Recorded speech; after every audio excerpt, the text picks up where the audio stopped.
Good afternoon everybody and a very warm welcome back. I hope you're having a great weekend so far. It's been a couple of days, so I've had a busy week at work, so I hope you're all well.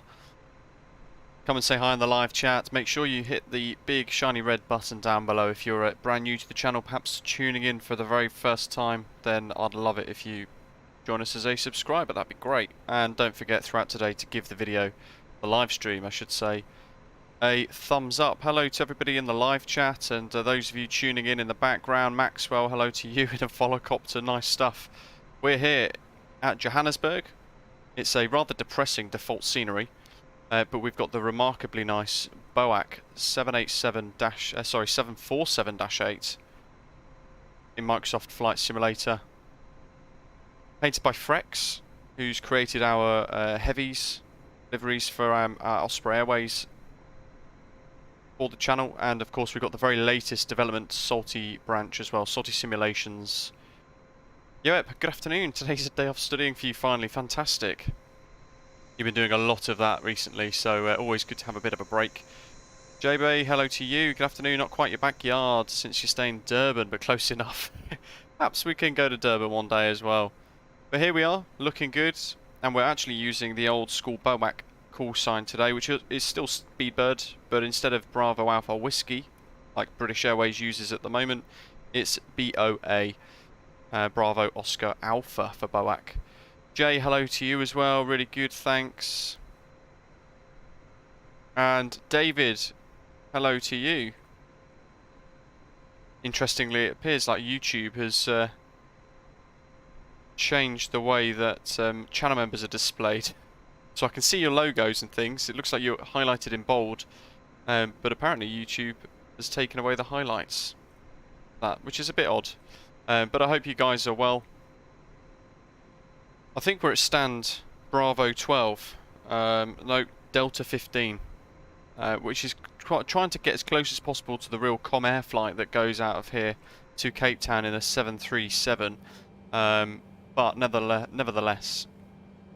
You can see out the front, it is pretty depressing. There is a Johannesburg scenery on Sim Market for MSFS, but for all intents and purposes, it sounds pretty awful. The only person that's done a review on it has absolutely slated it in that particular bit on the Sim Market. And we've got the Asobo Handmade Cape Town to arrive in as well, which is always quite nice. The commentator, hello to you, flying on vatsim this week as a new pilot on the network. Loving it so far. Was going to try and join today, but you were going out soon. No worries at all. Hope you're enjoying it so far as well, your vatsim experience. Steve, so I just use the default 748 sim brief profile at the moment.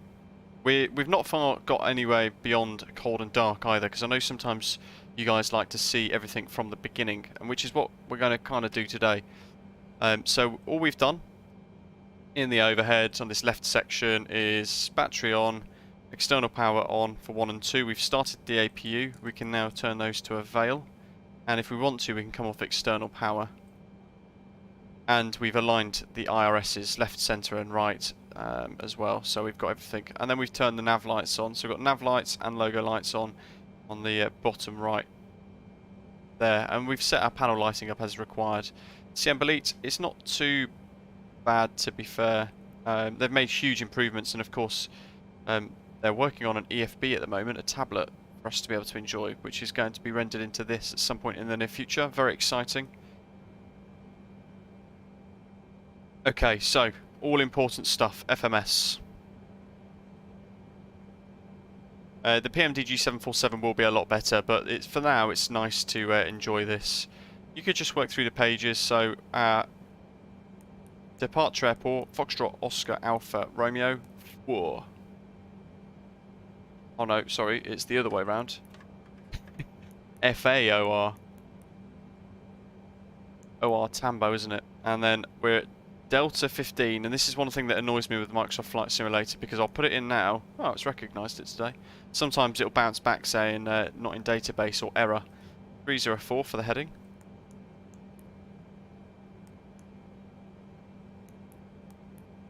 And you can see here we've got IRS 3's blank. What I just do is I click that, job done. And then we can import our route from SimBrief. Washi, hello to you. Love from Cape Town. We'll wave you in. Stay less than 3 kilometres from Cape Town International Airport. Awesome. First time flying in here, actually. Loads. So it started to build in a route, and you can see here it's just direct RAGUL, then UQ10 airway to CSV VOR, and then the UZ26 to ERDAS. That is it. So we can just hit activate, exec, move that speed brake out of the way because it's in such an annoying place. Now where were we? We were here, weren't we? Yes. So we'll check our legs page. Everything looks like it adds up. It's actually quite a simple route, predominantly on airways. We're going to depart runway 3 left, and we're going to be using the RAGUL 3 Alpha departure. 2 RAGUL, so we can go ahead and select that. It will feed it in, and if I actually zoom out of nav display, there we are. You can see it's starting to build in a bit more, so we can execute that as well. In the VNav page, let's have a look at things like charts. There's the display using Navigraph for our route. There's our location at the moment on the Delta apron, quite far up. I would have preferred to be down in the terminal area, to be honest, but limited with heavy stands. And then the RAGUL 3 Alpha departure runway 3 left is going to have us depart north. Then at 5.5 DME, just after, we're going to begin a left turn 281 degrees to intercept the Waterkloof VOR. And then we're going to fly outbound away from that on a radial of 241 to RAGUL. Easy peasy. That's it. And there's a load of data there. RAGUL 3 Alpha, 3 left, climb runway track 5.5, turn left 281, track intercept WKV radial 241 to RAGUL, then as per flight planned.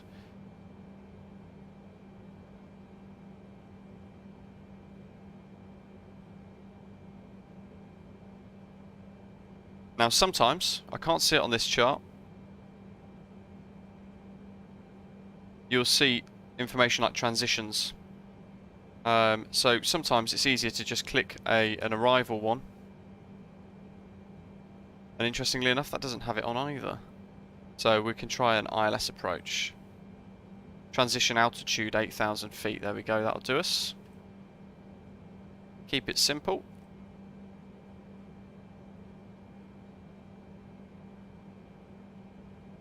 So econ climb, flight level 400 for cruise. Engine out and things don't really do anything at the moment in the Salty Sim mod.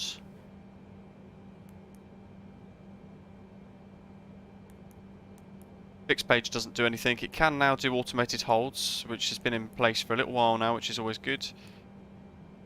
And that doesn't do too much at the moment either. Progress page works. Navrad. Right, so those frequencies that we've just talked about, we need Johannesburg 1152.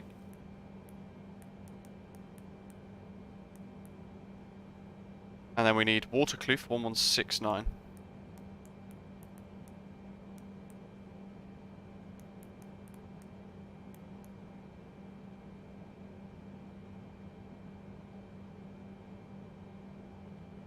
Init ref. Performance. There's our gross weights and everything else. Johannesburg traffic, Swiss 25, push and start gate 3. Just going to hit cost index of 50 in, nice random number, and I'll just whack a 5 in there. You can import it via SimBrief. You can click request send and then load will appear, so you can then click load. It tends to have already done it by the time you get to this section. Thrust limitations then. That's the temperature at the moment, 20 degrees. We want climb profile 2, takeoff profile 10, but the heavy division mod actually allows us to do that and split the two, which is really useful. Bakasato, hello to you. Blindside, yeah, sadly we are going to miss the air bridge tonight, but I'm on night shifts, so cutting it fine, and I'm throwing in a little live stream for you guys before I head off to work this evening. This is one thing I'd like to see Salty Simulations tweak in the future, being able to split the two. Because I like to take off with a derated -10, but have it be in climb profile 2 basically. You tend to get a much better result than out of climb out. So we're going to do flaps 5, I reckon. How long is the runway? We're going to do an intersection departure here as well. Let's have a quick look at the charts. 4,221 meters long. Whoa, that's long. With a 200-foot stopway at the end. Yeah, we'll do flaps 5. That's plenty long enough. And it's not going to want us to put it in.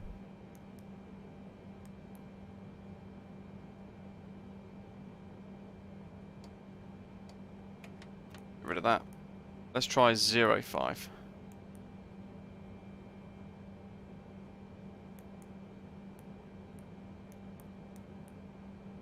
So 10 is the only one it'll let us put in. Interesting. Oh well. Thrust 20 degrees, takeoff setting 1, central gravity 17.4.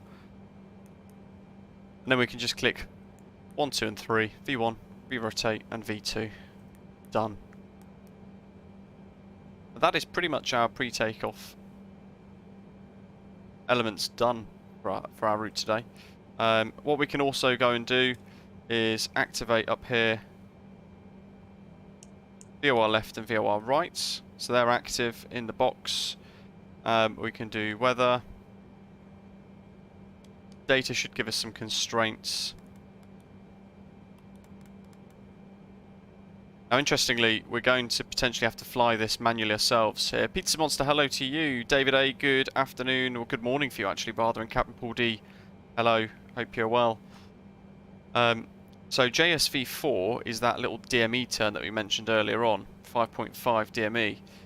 What it then wants us to do is fly a radial of 281, but you can see here, well that probably is 281, isn't it?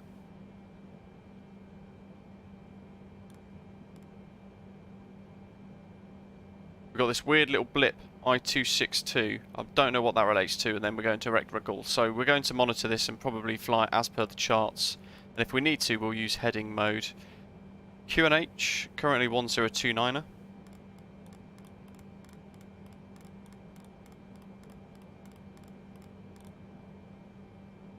And we can set it in here. Traffic, Swiss 285, taxi via Equal and Bravo, holding point 03 left. Peace, hello. Wow, PMDG is supposed to drop a little update again for the 737 today, so constantly mashing that refresh button. Initial climb is to 8,000 feet and then further climb under radar control, so we'll do 8,000.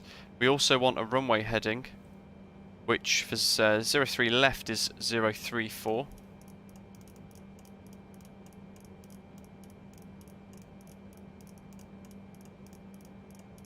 Sometimes I swear we can spend more time on the ground than we do actually flying. Right, okay, that's set. I think everything else is pretty much done for us today. We need to get rid of the ground equipment, and I have noted that recently this is sometimes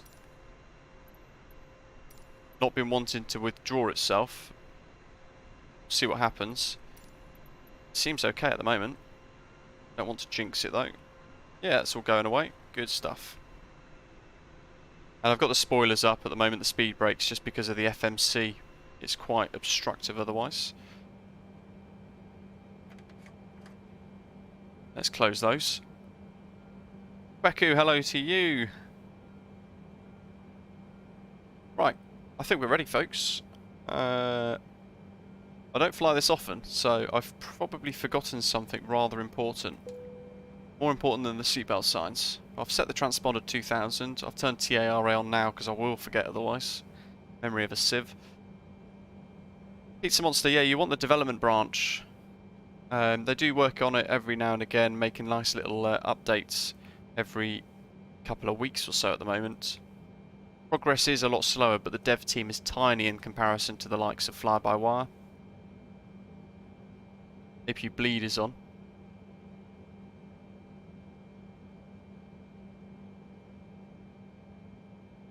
Okay, let's push. APU's all on as well. Let's get beacon down to both. And let's prepare the pushback tug. There goes that Swiss. I think it's a 787 off to Zurich. Cockpit to ground. This is ground. Stand by. Johannesburg traffic. Speedbird 165 heavy at Delta 15. Push start face south.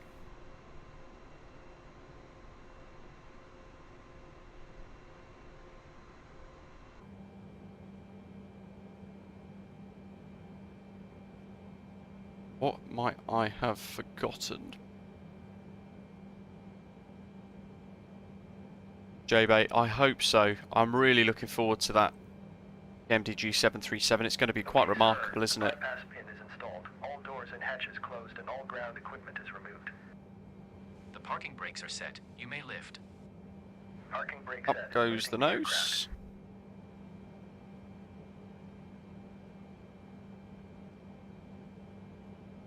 Standing by for pushback. Back we go. Cockpit to ground. Go ahead. Now, We are cleared for start and push. Parking brake set. Okay, cleared for push start. Please release parking brake.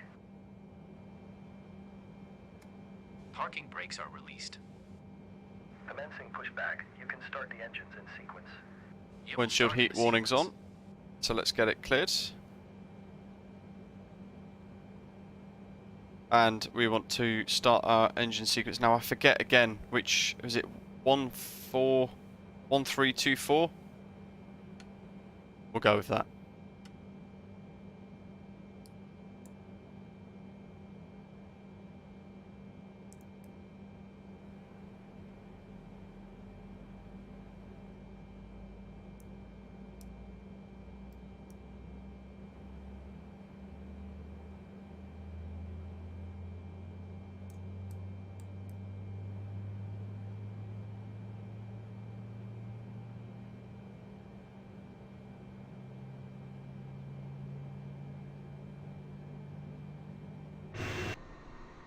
Probably begin to turn.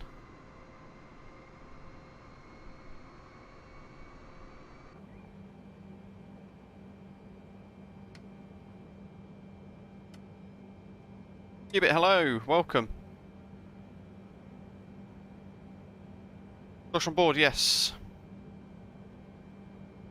From it, taxiway India. Little intersection departure.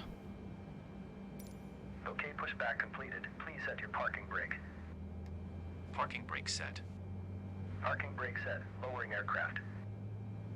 Aaron, it could be, but I always forget what sequence it is in particular, so... Startup is complete. You may disconnect. Roger. Good engine start. Clear it to disconnect. See you at the side. Have a good flight. Holding position waiting for the visual. Thank you and goodbye. And then we're getting now with Salty Sim mod. Let's clear the pushback tug. Lead 1 off, which is quite cool. Light in, saying it's 3 and 4, then 1 and 2. Interesting. Start 4 next then.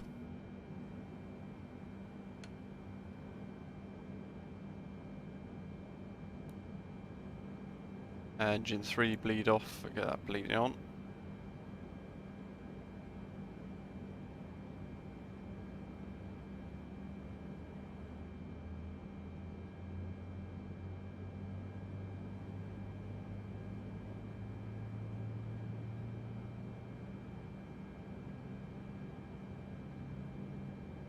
Johannesburg traffic, Swiss 285, lining up 03 left.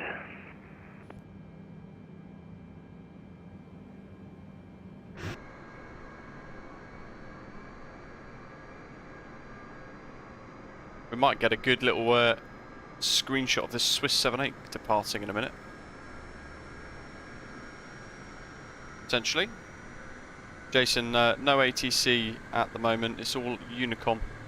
There is an event here later on though, so Cape Town to Joburg, the other way around. Let's get the bleed on for engine 4. 2 should probably want it on as well in a minute, so we'll just turn it on now, save us a job. Taxi lights on.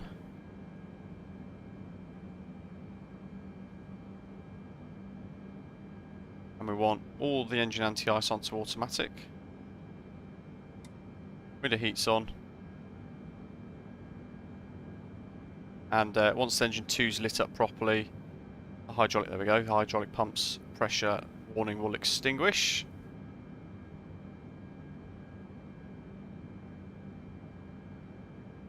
And then in a second we can get rid of, in fact they're pretty stable already, so let's just get rid of the APU.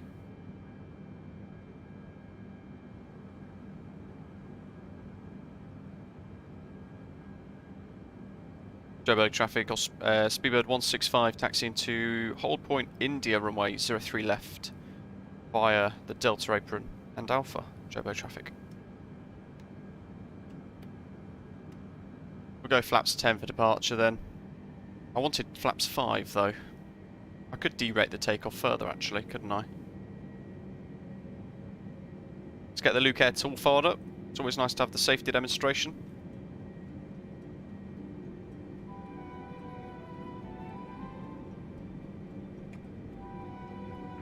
Johannesburg traffic Swiss 285, departing runway 03 left.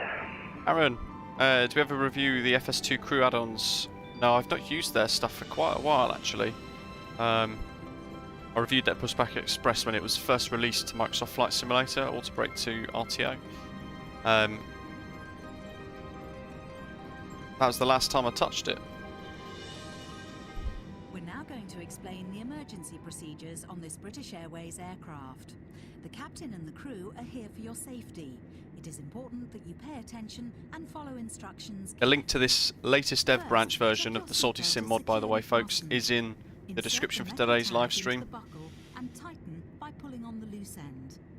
To unfasten, simply lift up the metal flap on the buckle and pull apart. So if you do want to get your hands on it, then just check down below, and of course be sure to join their Discord server. You must fasten your seatbelt. We'll provide Where's that exclusive Swiss? seatbelts for infants. We suggest you keep Here he your comes. seatbelt fastened and visible during our flight, even when the sign is off. Just get back on that yellow line, otherwise it's going to wreck the screenshot. To use it, take it out of the container and place it over your head. Pass the tapes around your waist and tie them securely in a Where is he? double bow at your Any side. second. Inflate your life jacket when you leave the aircraft. We will supply life cots Oh, for babies and lovely. life jackets for children. In the unlikely event of the aircraft having to make an emergency landing, you'll Off be he told goes, to take this back to protective Zurich. brace position.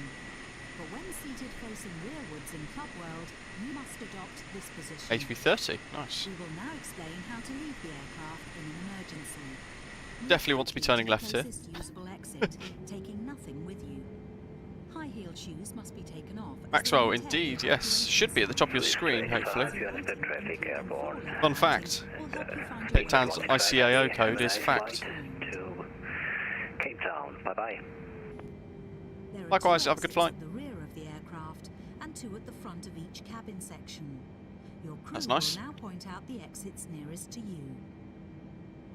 Aaron, yeah, so BOAC crew actually Open the doors, are move the trying handle to in the create direction of the RAS red arrow. for the A32NX themselves Opening anyway. doors automatically inflates the I know it's been evacuation slides. on The slides can PR also for be quite a inflated long by time, pulling this handle. so I'm hoping it does come into fruition at some point in the near future. But yeah, BOAC are hoping to create it for themselves anyway.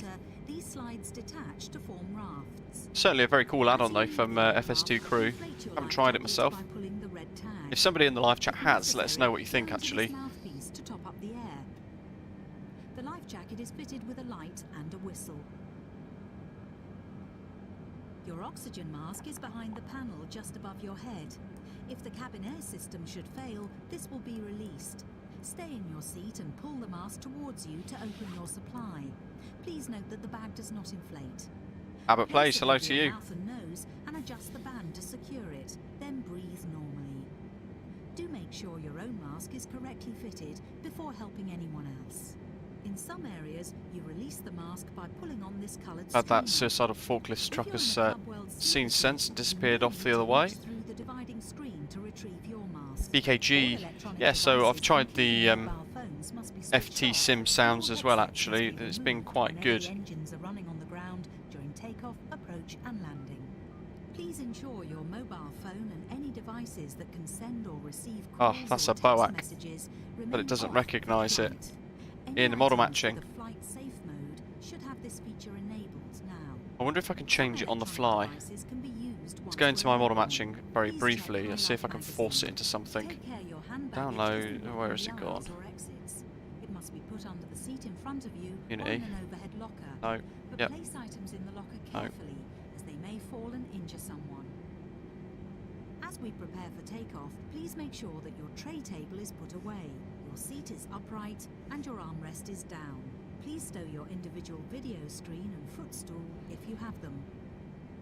Finally, take a look at the safety card in the seat pocket. If you have any questions, please ask your crew. We hope you have a relaxed and enjoyable flight.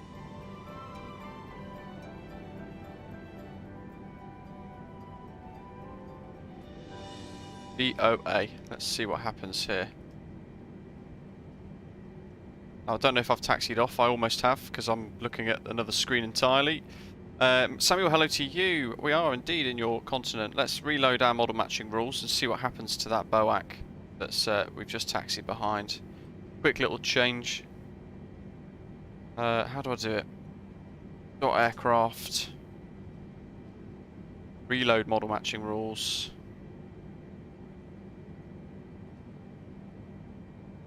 There's the default terminal building thing.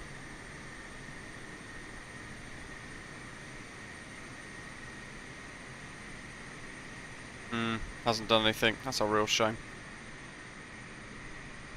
Could be that it's because I've coded it for 744 perhaps or something. What aircraft should it be? Oh, it says 777 Whiskey. Let's slow it down a little bit here. I'll try and fix this model matching thing.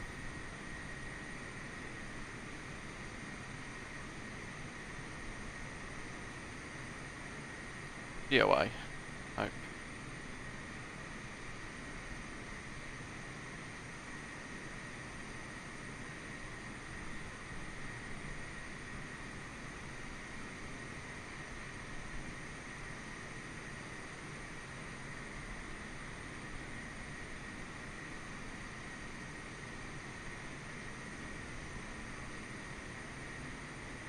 Double 7W. Where is it? Where is it? Where is it?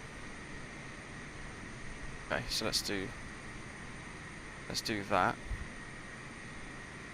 Oops. Well, this is where I really break my model matching in a minute. BOA 77L. Let's see what happens here. Reload. He should have disappeared now. And he has, there we go. So now he's a BA 777. Happy days. At least it's something we can understand and resemble. Aaron, yeah, just the AIG one really is all you need. I think we've got caught out today because we don't often use the historic call signs like BOAC. We've used Britannia before in the past as well. I know that's not included either. A little bit frustrating at times. Progress-wise, just the latest Salty Dev branch. Let's have a little look on their GitHub and I'll try and read out a few of the latest things. If I can find the dev branch. Where is it? So the latest commit was 4 days ago apparently. Pilot models are back. That's what keeps appearing here. I hate them, to be honest. And then they've done a lot of coding, so background coding to translate these, everything that they've done in the PFD, the FMS and everything, all the screens to a different type of code. But that's all there's been really recently. The big key updates were about 20 days ago. That were updates to the autopilot and all that sort of thing.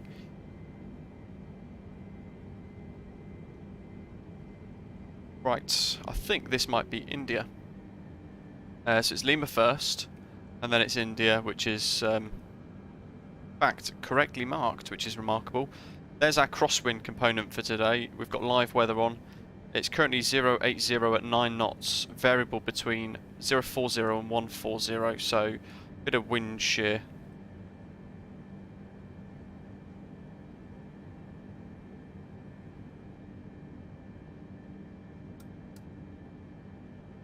Strobes. Yeah, that's the one. They're using React now. Joburg traffic. Speedbird 165 via India, lining up runway 03 left, Joburg traffic. Dollar Dog, my hometown, where I was born. So 3 left departure that we're doing today with the left turn over Midrand, routing Kimberley. What is the landing at Cape Town? Is it over False Bay today? I think it's at runway 19. I don't think it's over False Bay. We'll have a look. As we get closer, the METAR might change. In fact, winds at the moment 200 at 12. So in that instance, we could be coming in from the south.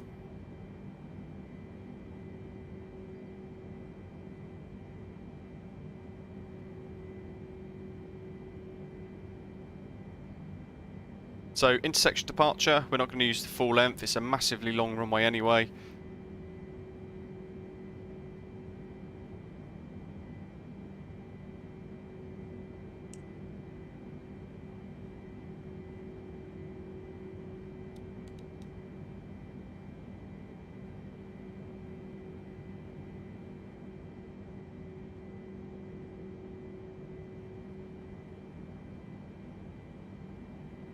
Little bit of power.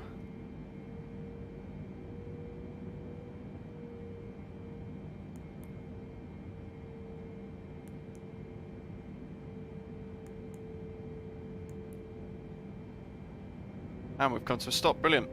A little bit more power again. Access open the FD's LNAV VNAV, set V2 to MCP. You know what? I wouldn't even know where that is.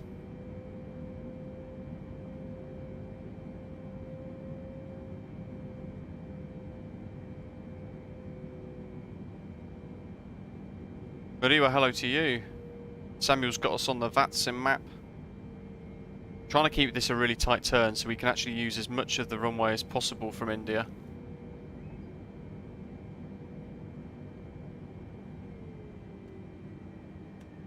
Do a quick check of the park brakes, they're on.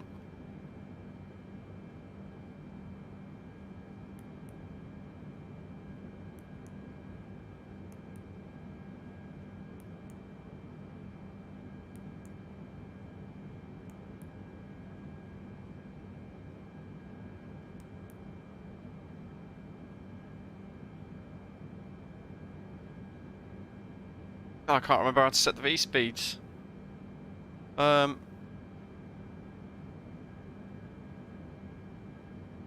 set the speed to V2, Doctor on board. It's not the sort of mod you think it is. It's just sort of stuck as it is at the moment. What is our V speed? I was going to do it manually actually. Hold on, where is it? Route legs, init ref, takeoff. V2 174. There you go.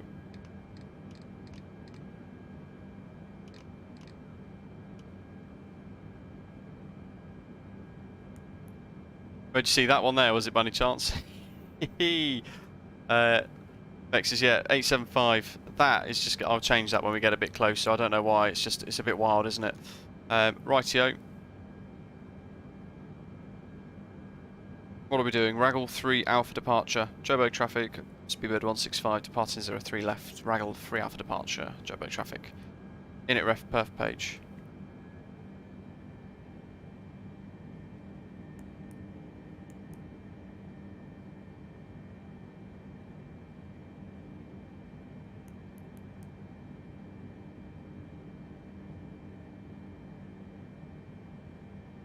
There's the perf page. We've set everything required. Oh well. I'm not going to faff around too much. Let's set takeoff power.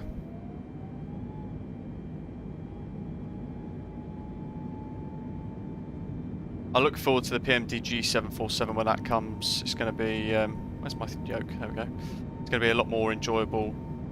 Trying to learn everything in depth. Everything keeps changing all the times. So it does get quite tricky at times to try and keep up with all these mods as they develop. Where are we now? Let's just make sure that sticks neutral. 100 knots. V1 coming up. There she is. V1. Rotate.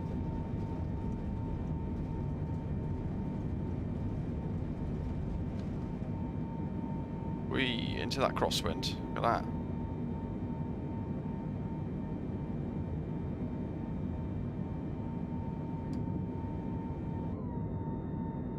Where we go from a rather pitiful default scenery. Johannesburg around it looks quite nice though, it has to be said. Okay, so now we're using the charts. We need RAGUL 3 Alpha departure. We need to now commit to a left turn.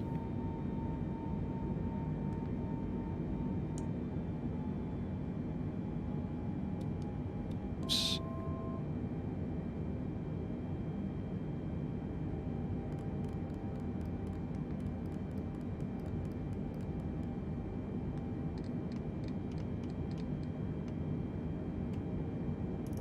Left turn, 281 now.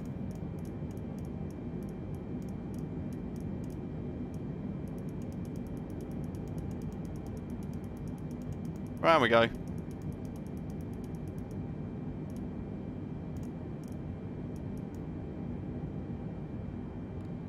And we'll just climb to, I don't know, we'll do 20,000 so far.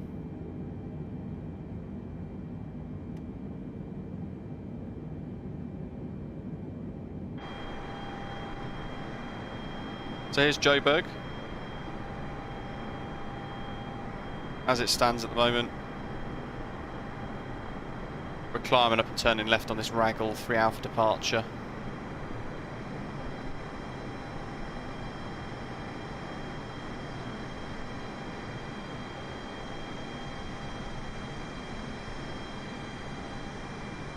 Traffic, Speedbird 556, heavy, taxi runway 2, 03 left.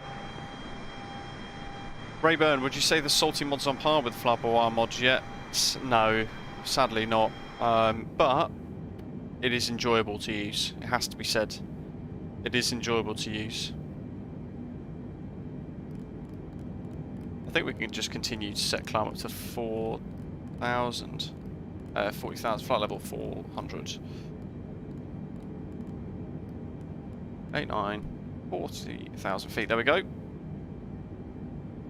Meatball, hello, welcome. Thank you very much. And let's begin to accelerate a little bit more. I will do.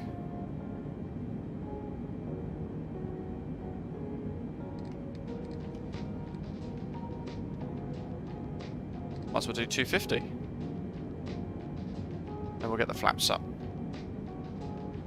Disarm the speed brake. And now we're working to intercept a radial of 241. So if I turn that one off, WKV is what we want.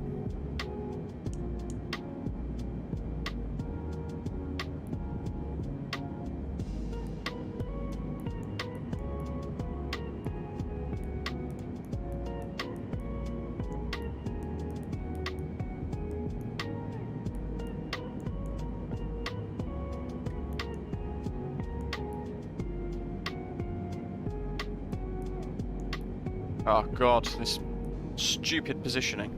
There we go. That'll do, I think. So we're going to work to align ourselves with this radial 241, which we've almost missed because we're faffing around.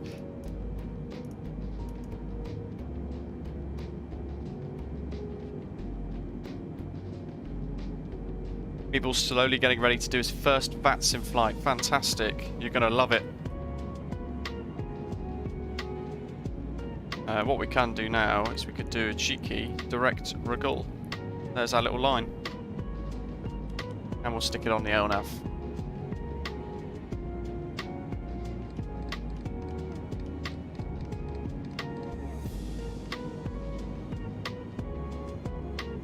I think the main thing with this is knowing that it's a freeware mod that's being created by volunteers, and it's not always going to work as you expect it to, so you've got to enjoy it for what it is, basically. And they've made some remarkable progress. Go standard pressure. For both.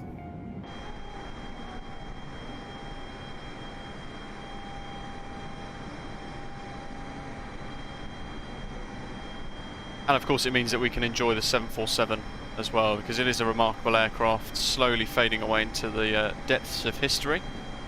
Especially all these retro jets that the airlines were loving. So you can see on Navigraph here, if I bring up the screen, how I've flown that departure using heading mode. So I've turned left to 281 at RAGUL to intercept that 241 radial from the Waterkloof VOR, and that's what we're kind of flying along the line of now, direct RAGUL. The sim had something else in mind, which is why it's always important to check your actual route against the charts to make sure it all lines up quite nicely.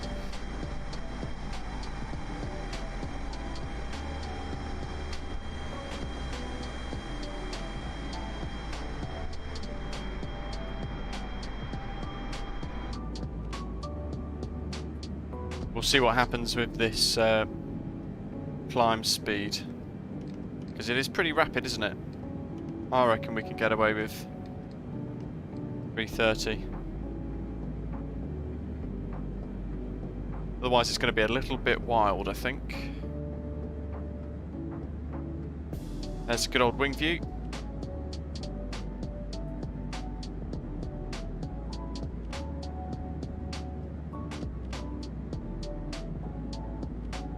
Tomorrow, folks, there's a long-awaited tutorial that's going to go live on the channel. Quite a lot of people have requested it in the past, so I'm hoping you enjoy it. I've spent a lot of time trying to make it into as much of a summary as possible.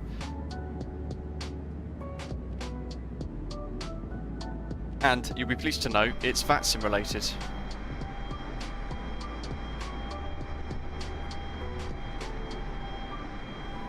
I can't remember what my usual settings are for the drone camera for the big heavies like this.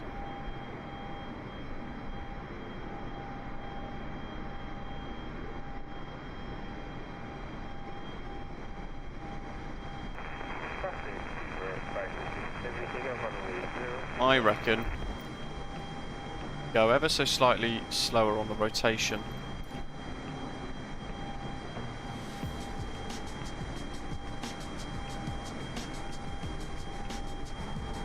Haven't yet worked out what streams we're going to be doing over the weekend to come, or the week to come I should say. I've got a real flight on Tuesday, weather permitting, so really looking forward to that. It's been over a month now since I last flew actually, in fact exactly a month. Just before Christmas was my last flight, and we did the 3 solo circuits that I created videos for, put on the channel. Hopefully a load of you enjoyed those.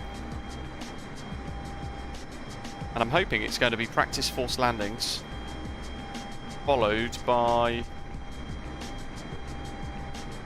going on to navigation. I've got 2 exams to go and sit when I do go back for the flights in the near future, hopefully Tuesday. So I've been working really hard revising. I'm going to do some more revision through my night shift tonight as well.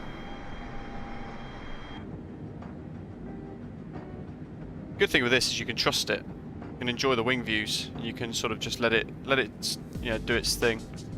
What other wing views did we set recently? It's those, they're the only ones, aren't they? Gotta love an over wing, over engine view. Samuel Harari, yes, that's on the list actually, and it's a historic BOAC route as well, I believe, which would be quite cool. Pizza Monster, I've got a question. How do you use AIG on IVAO? Ooh. You know what? I'm really not sure. Really not sure. I've never used IVAO. I've always been about vatsim. I'd imagine the process should be similar, if not almost the same. Qubit, if you had the opportunity to beta test something, would you try it? Absolutely. I've really enjoyed beta testing the Aerosoft Twin Otter as well, actually, over the last couple of months. Not that I know very much about the Twin Otter, but I've enjoyed what I was using. And it was nice to watch the progress, actually, as well. Aaron Ting's asking, what is BOAC? It's the British Overseas Airways Corporation, and it's what became British Airways many years ago. They used to fly these African routes with a Boeing 747-200. Just a veteran, wow. Did your first solo on a new aircraft for you, the DA-40 yesterday. I'd love to fly those. I'd love to fly a Cirrus as well, all that high-tech sort of side stick control type light aircraft. I think that'd be quite cool, quite remarkable.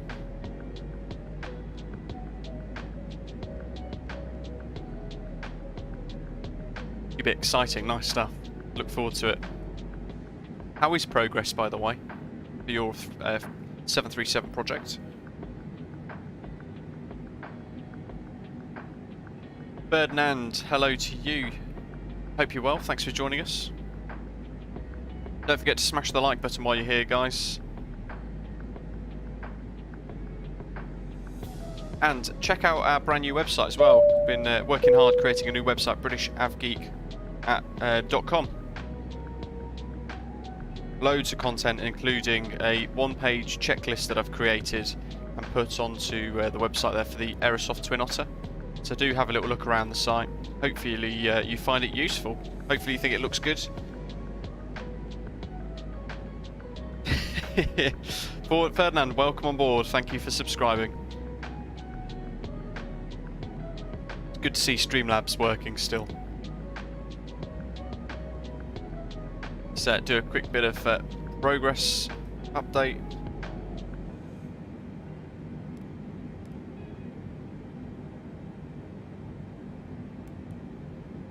There's our route over just less than 640 miles. You can see Cape Town at the top. A little fact for you. And obviously our top of Climb Banana as well. We can get rid of FOARs. 10,000 to go for climb.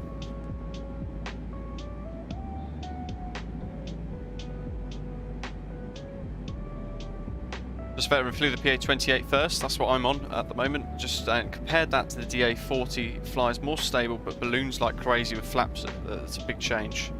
Yeah, I'd imagine it'd be quite cool to fly something like the DA-40. It's certainly more favourable with flying schools at the moment, isn't it, for folk who are trying to do airliner training, starting from scratch. I think they're using the DA-40s and 42s, is it? I think a lot of schools at the moment. Bets, hello to you. Great to hear. As always, enjoying the trip. Speedbird 001 PPL training at Denham was cancelled today because of the cloud over Princess Risborough. It's pretty murky and hazy, isn't it, at the moment? Always another time though. I've had to cancel 2 lessons in January so far, tragically, due to weather, and also because my job cancelling my days off every now and again as well. So my next lesson's Tuesday. I'm really looking forward to it, but I need to sink my head back into the checklist and try and make sure I can remember my flows for arriving back at the airfield and that sort of thing. Samuel, ooh, you have to fly above the famous Kariba Dam at the border of Zimbabwe and Zambia. Nice. I'd probably have to have somebody pinpoint it on the map to be able to find it though. Reese, madness. Meanwhile, here in the US, it's still mainly Cessnas and the occasional Warrior. Yeah, a lot of flying schools here are going to like the real high-tech aircraft, big, expensive, small single-engine props. The DA-40s especially, because supposedly it's an easy change between that and then the twin-engine 42 variant.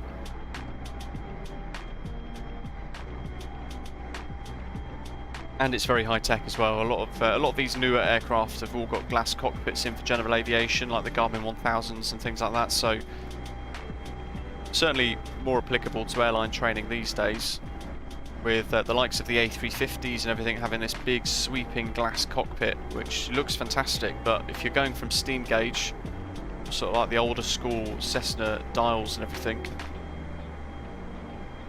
it's quite a step to get used to all those changes.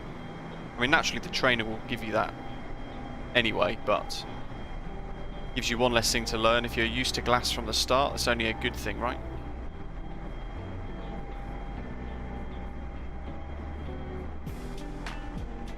Speedbird, you know what worries me? With weather cancelling it, I always think that I'm going to get out of the flow, and I worry that I'm going to end up forgetting a lot of key things and making silly mistakes because I've not flown for a little while. So I end up working myself up almost. And I know I've got all the exams to get through as well. I've only done air law, which is pretty... Well, my instructor would probably tell me it's quite lazy, but I've just not had enough hours in the day to revise and get through them all. I'm hoping to sit human performance and operational... What's it called? Human factors and operational performance. Those two separate exams. I'm hoping to try and sit those on Tuesday if I can. I'll just turn up and say, can I sit them before I fly? Just a veteran. Oh, that would be the dream, wouldn't it? Let's get this onto auto.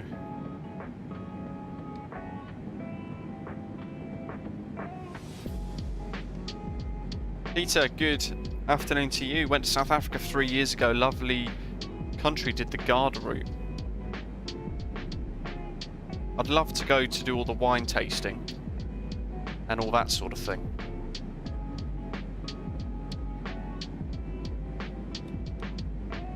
Just want autopilot left on.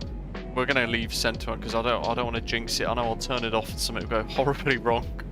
So we'll just leave it as it is. Don't want to tempt fate, do we? Now we should be whistling along today. Nice little route for us as we head across South Africa.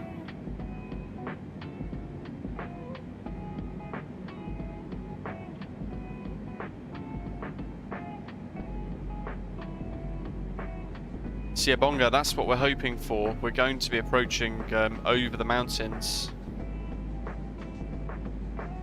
In fact, that's something to maybe look at and consider earlier than we otherwise would. I mean, there's our situation or our progress at the moment, the little pinpoint on the map. And we're going to make our way across South Africa. Now, we're expecting the ERDAS 1 Bravo arrival to runway 19, which is that one.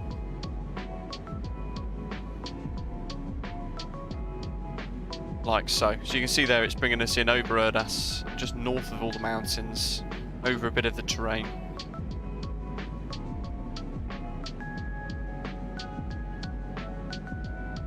What does it say here? There's a speed limit point.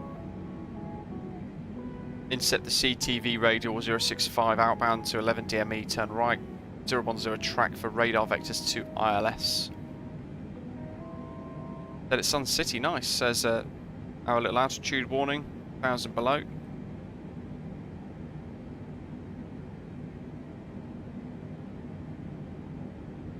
The one thing I've noticed, Speedbird, I don't know if you'd probably agree, you don't get much instruction. So they kind of just leave you to work it out for yourself, which is great because it means that you've got to be able to figure it out for yourself, but sometimes it's nice to just be told, look, you need to do this and this. There's our parking stands, we can pin those. There's the airport plan map for Cape Town. And the general briefings as well for a few little bits. Nothing really applies to us at the moment. Runway 01 would most likely be the preferential runway if it was weather permitting. Simply because it says there's runway 01 approved for Cat 2 and 3 operations. Runway 19 is available for Cat 2 operations. Special aircrew and aircraft certification required.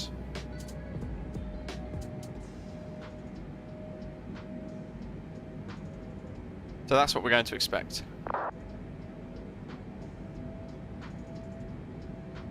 Leo, your Zebo 737's telling you low fuel, but you've got loads of fuel left.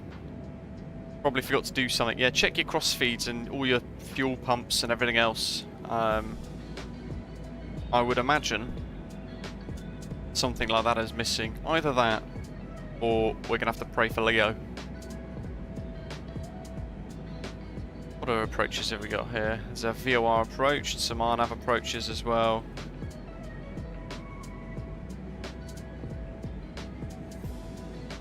And the ERDAS 1 Bravo, wasn't it? Which is that one. So we'll make sure that's pinned. And we'll make sure ILS Zulu's pinned as well. And then everything else is ready to go for the Navigraph charts.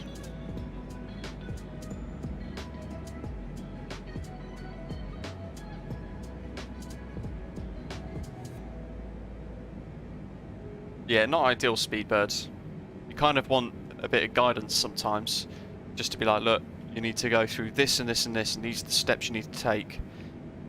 And just that little bit of advice sometimes can just give you that confidence, so that bit of push as well.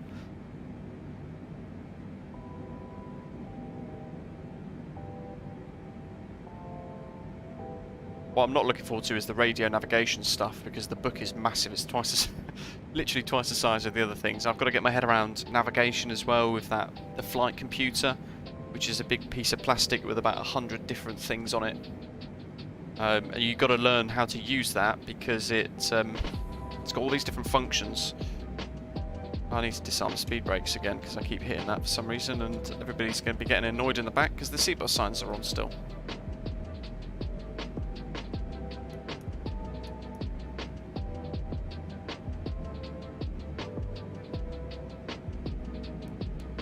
So we're going to expect ILS runway 19 approach with a transition over CTV, ERDA 1 Bravo. Execute. That's our arrival done.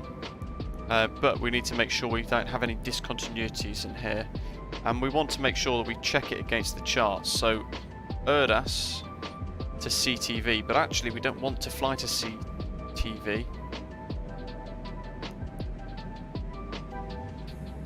We've got the DME 30 CTV, which is CTV 30, that's correct. We'll clear the discontinuity there. The Delta 065 kilo, and I imagine that's going to be us sort of intercepting into a bit of a downwind leg. Then you can see it says vectors. And again it says CTV there. And we don't want that. We want CI19. So I'm going to delete CTV. And I'm going to clear the discontinuity, which is not going to let us do that, so we need to clear the vectors.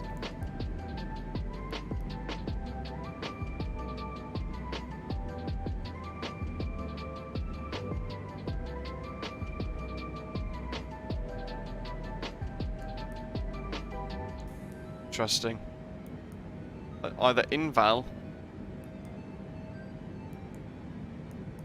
There we go.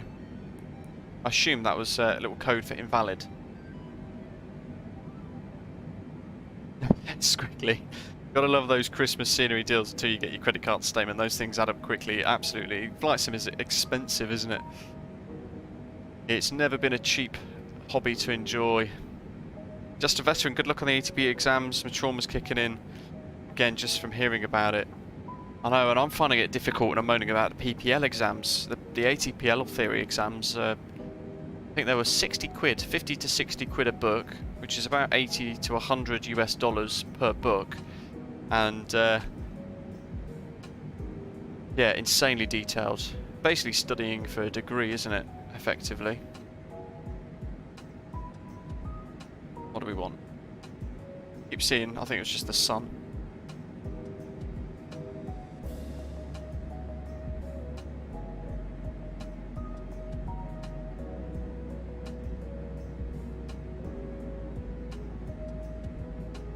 Speedbird, yeah, you know what doesn't help with Denim?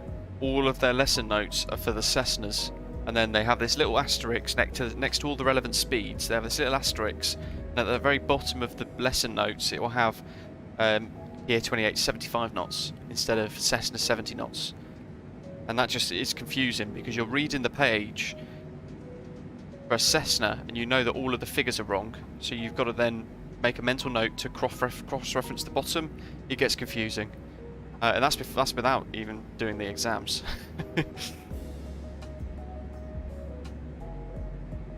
Vets thinking about signing up for UL training lately. What do you think of VLAPL versus PPL?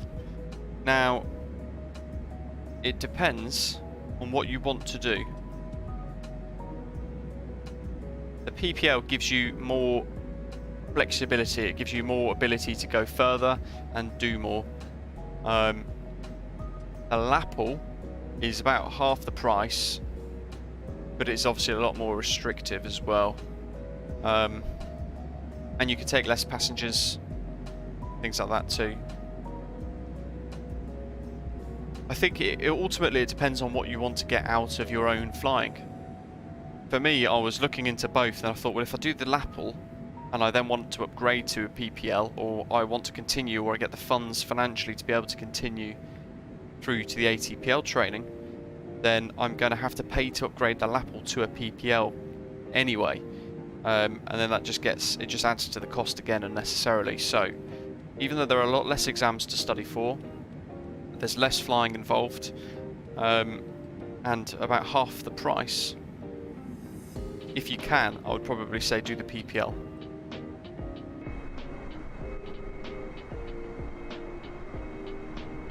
Some remarkable scenery down below. All the different textures, colours.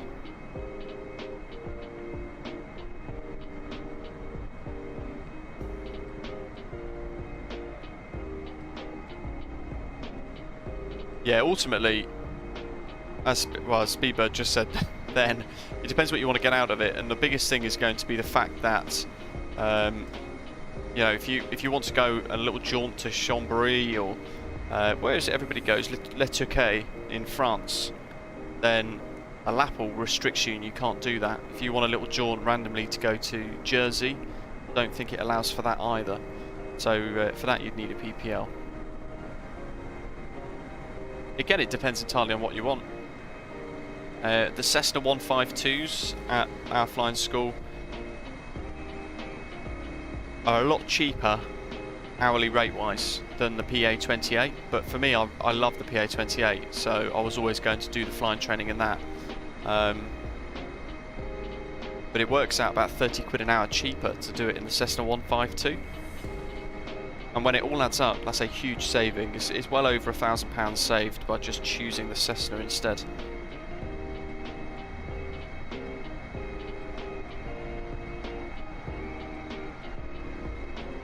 I mean, ultimately, I'm likely to get my PPL, struggle financially for anything else, and still just fly locally anyway. So it does depend on what you want to do. The beauty of the PPL as well is you can get the instrument rating as well, the restricted instrument rating. If I'm right in thinking, you can't get that on the LAPL, the LAPL. Because ideally I want to try and do my restricted instrument rating and a night rating as well.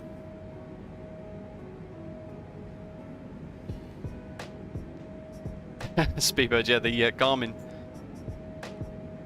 glass cockpits quite cool at the flying school, aren't they?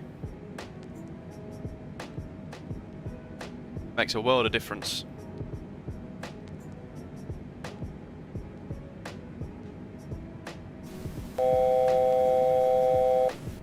Yeah, Just a Veteran makes a good point there as well. C2, hello to you. Thanks for joining us as a bronze frequent flyer. Fantastic. New channel member. Welcome, welcome. Make sure if you're in our Discord server, you link your YouTube account with your Discord account, and it'll automatically give you access into our club lounge as well. A little members only section inside Discord. Thanks for supporting the stream with a membership. It's really appreciated. Speedbird 001, LAPL, you can get night and aerobatic, but no others. Yeah, see, I wouldn't be too bothered about aerobatics. I love flying aerobatics when I'm doing them, but before and after, I always think to myself, if something goes wrong, it's going to go wrong horribly if I'm upside down.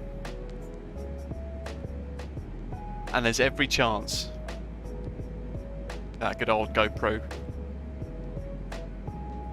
cam view.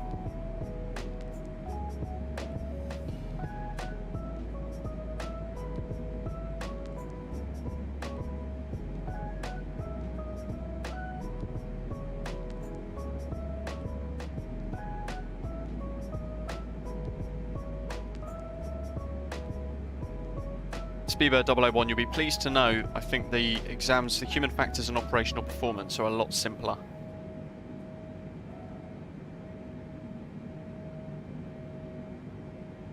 So it's something that you could probably get through quite quickly. That one book, it covers both sections. Out of curiosity, actually, Speedbird 001, how did they advise you to go through your exams? What order did they advise you to take them in? Or have you not yet got to that sort of stage at the moment? Samuel, I've seen a ping on Discord, yes, I've not yet checked it.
Ooh, take them sort of 2 months at a time, Speedbird 001. That's an interesting one.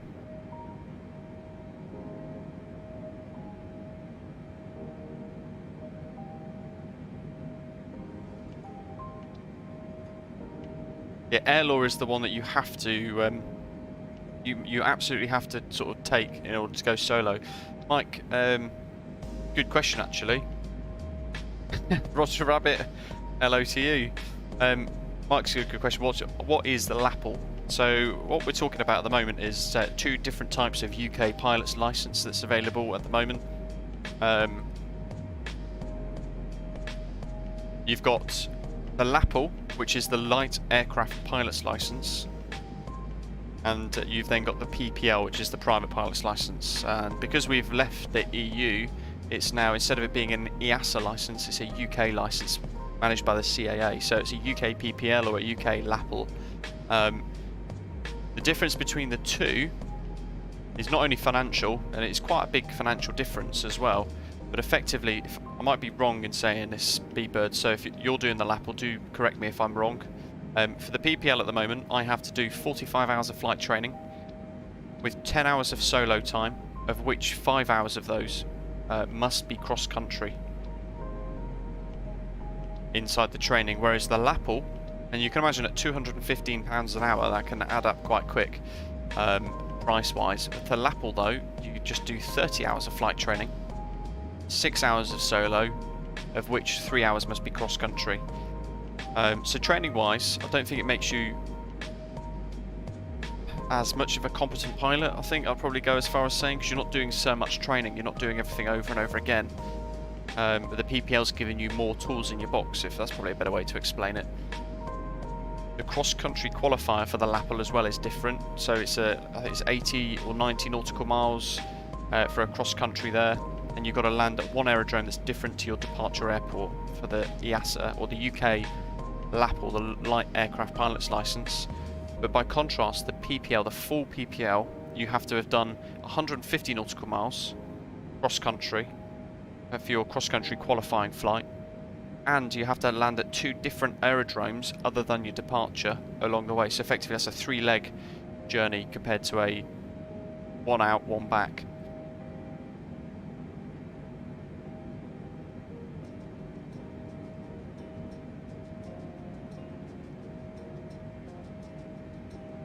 And I think there's some other restrictions, like you can only have 4 people on board a LAPL aircraft, which obviously you're probably not likely to go above anyway. With a PPL you can have more, you can have 6 people on board.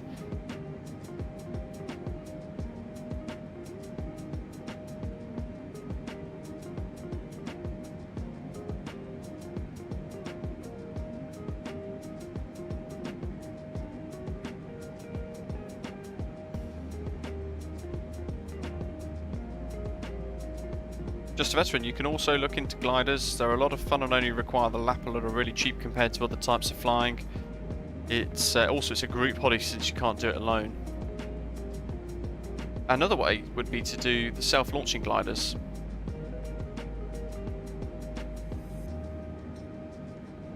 "35 hours overall time, Speedbird." Ah, there we go, thank you. Yeah, so 45 hours for the PPL, whereas the lapel is 35 hours. So the £215 an hour for the PA-28. Definitely not getting a calculator out at the moment.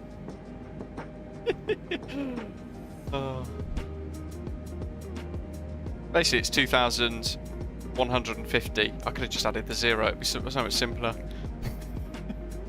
This is why I'm worried about performance calculations in my exams. Yeah, so it's basically just over £2,000 difference between a lapel and a PPL, which is a big amount of money.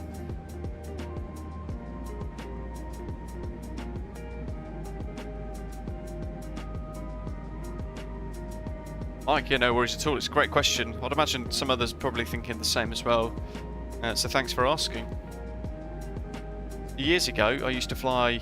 It was a Grob Vigilant in the Air Cadets. It's a Grob 105B self-launching motor glider, and that was a great aircraft. It's a touring motor glider, so it could fly for hours. Why does the drone cam tilt like it's had a drink?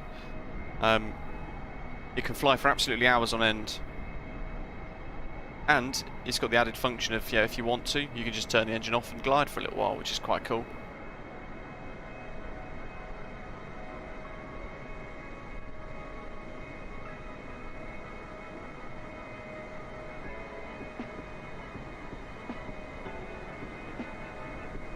And I've hit the wrong button on the drone cam. Fantastic. Roger Rabbit doing a bit of name dropping there.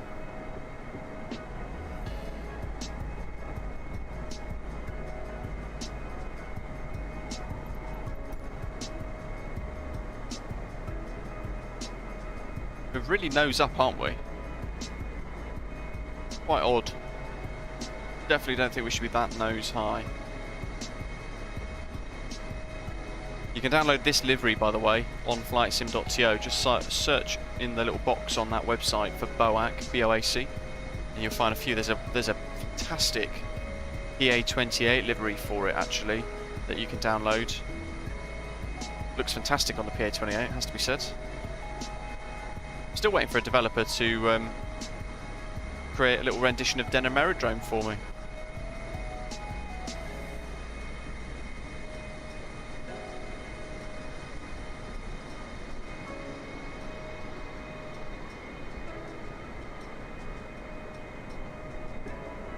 Who knows what they are down below?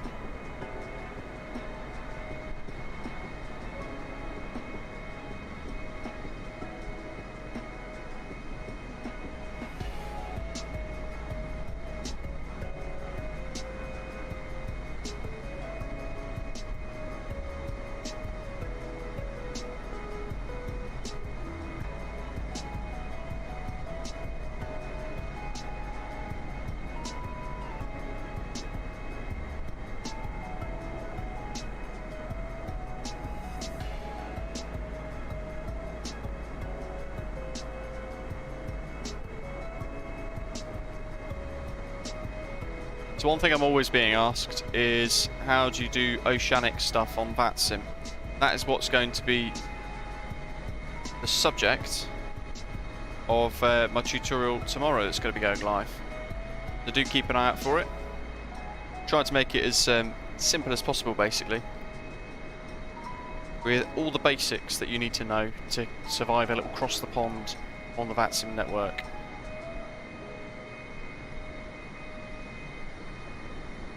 Stretches off down there as well. Speedbird. Oh, it could be.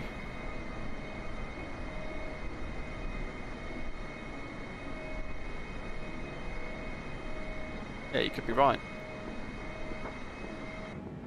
Or it's Area 51 type alien-esque crop circles.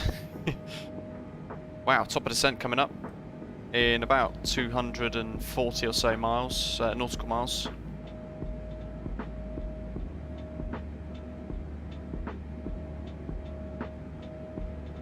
Drone cam's pretty good, pretty useful, Roger Rabbit, in fact, in the sim. What is that? Ridderman, no, I've just literally used the numpad. Stridenberg down below is a little area that we're flying over at the moment, by the looks of it. In fact, that could be the lake as well. Lake Brakpan, apparently, according to Volanta, helpfully telling me.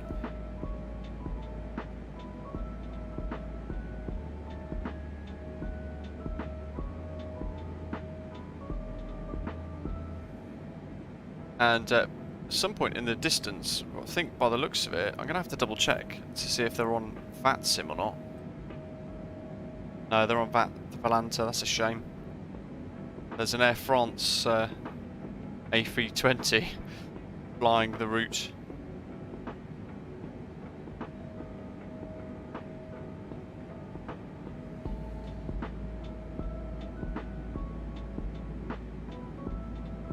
Speedbird, no, I'm just still on local flights. I was meaning to sort of go into PFLs and then onto navigation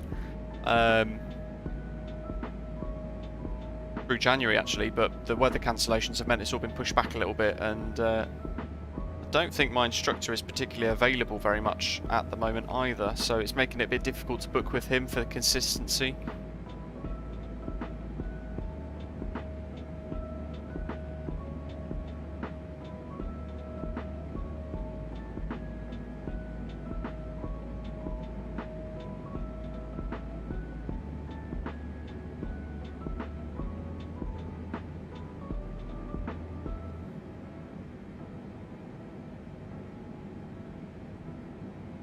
I think the first cross-country, the practice one that they do, is to Turbiston. So a little Denham to Turbiston trip, and then back again, basically. But I think they, by the sounds of it, they expect you to turn up and know how to navigate. Which I don't quite understand, because if I've not been shown how to navigate properly for the PPL, how am I going to be able to learn how to do it? But by the sounds of it, they're just going to expect me to turn up one day with all the charts done and be like, yeah, here we go, we're going to Turbiston, are we?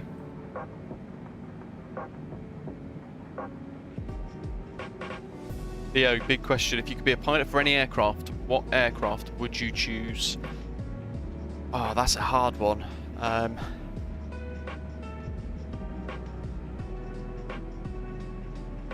love to fly the A350-1000. Currently still flying, love the caveat there. I'd love the A350-1000, I think, to fly that. If I could fly any aircraft.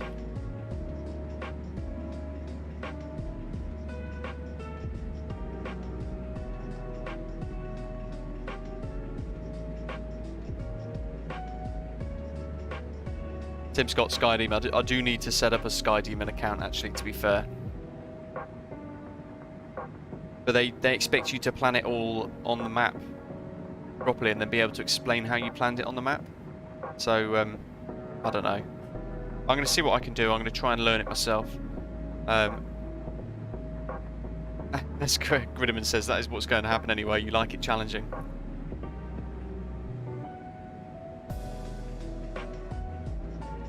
The thing that's in the back of my mind is, eventually, when I get the PPL, I'm going to be able to say, I want to take this aeroplane to, I don't know, Blackpool.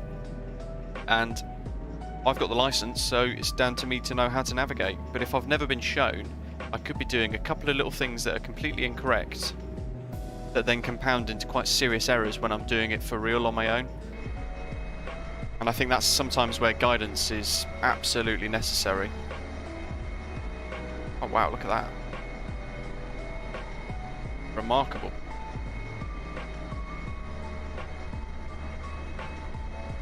Speedbird, yeah, so Coventry's after Turbiston by the sounds of it.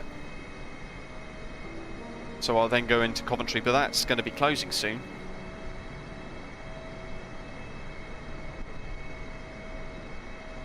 The CRP calc, that is, I just, you know what, I ordered it a little while ago, and then I've read the instructions and it tells you how to make a calculation of multiples.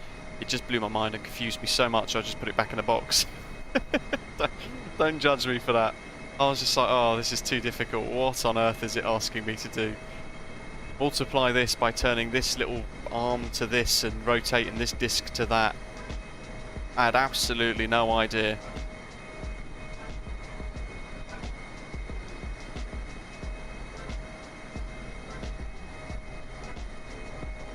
By the sounds of it, my qualifying cross-country flight is going to go Denham to Coventry, full stop landing, and then Coventry to Duxford, full stop landing, and then Duxford back round to Denham. By the way, if anybody's wondering what is the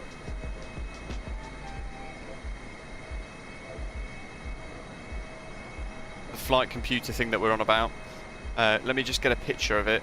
It is hideous. I think I might have made a mistake as well, because I got the one with the wind arm.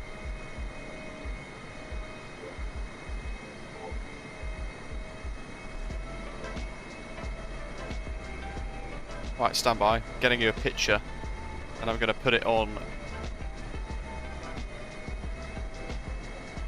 the stream any seconds, once I can work out how.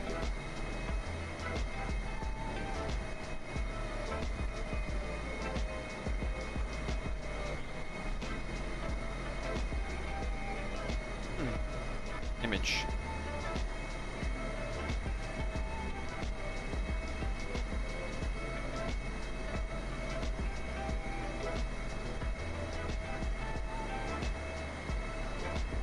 It's that. I mean, look at that. How on earth? It's got a side on the other side as well that's got a whole load of other functions. It just blows my mind. I don't get it. But they expect you to know it pretty much off by heart and know all the functions of it, and use that to help plan your flights, your navigation when you're flying around. But I've got it. I've got my maps and everything else as well. It's, as Sim Scott said, it's a ridiculous tool.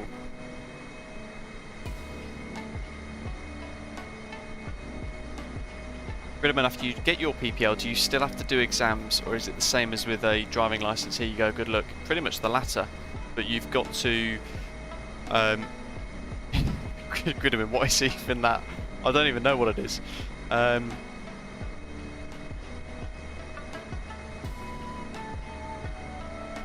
yeah, basically they go, well done, here's your licence, and then every 2 years you've got to make sure you've done enough hours and enough takeoffs and landings to renew your single engine piston rating.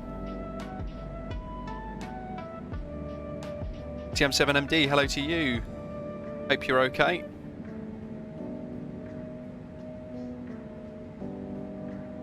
It's an awful device. In fact, I might take it with me on night duty tonight and try and learn out like how to use it. Go through loads of calculations on bits of paper and everything else while I'm at work later on. Oddly enough, it's a absolute must-use tool. But then once you've got your PPL, you can just get SkyDemon and plan everything on SkyDemon, job done. And you can sync it into your phone and things, so you can plot on your phone GPS position of the aircraft and it will follow along and all that sort of thing. So that's quite a cool little thing. Yetta, hello to you, welcome on board. Thank you for hitting subscribe. Thanks for joining us this afternoon.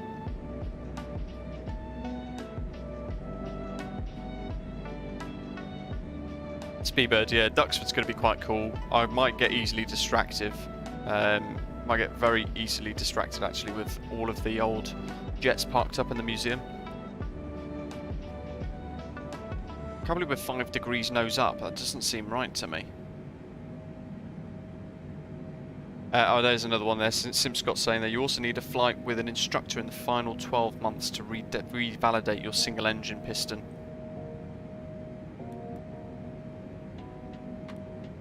Top of descent in 160. It's now starting to feed in all the stars, the data for the star.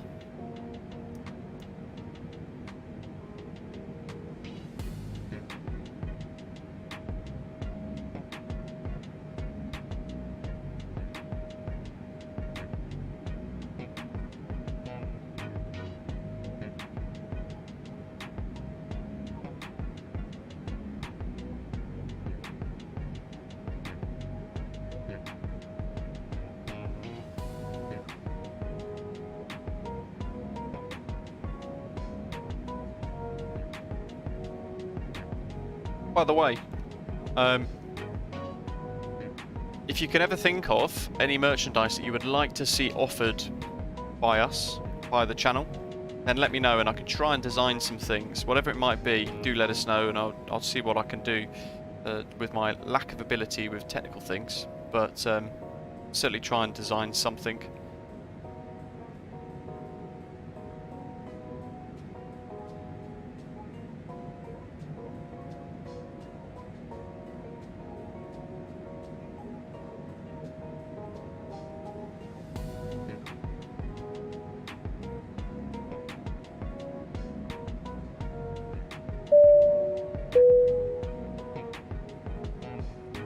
New subscriber, welcome aboard. Thanks for hitting that big shiny red button down below.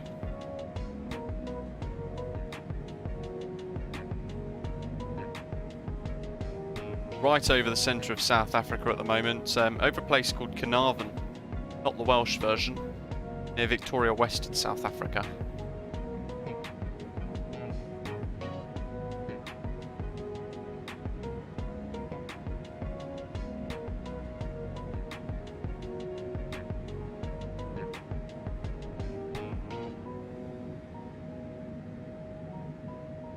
During the actual approach phase, by the looks of it, we're going to have Milnerton off to the right hand side of the aircraft, along with Lagoon Beach, that sort of part of Cape Town.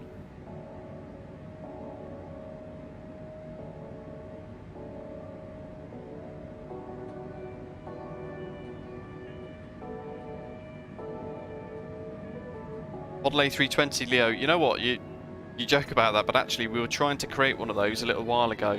Callum, one of our moderators inside Discord and a channel member as well, was trying to work on one that actually had strobes and everything working in it too, but just sort of fell apart a little bit. It was I think just too difficult, too time consuming. But the plan was to create custom designed or handmade versions of those A320s with working lights to then sort of send out to people.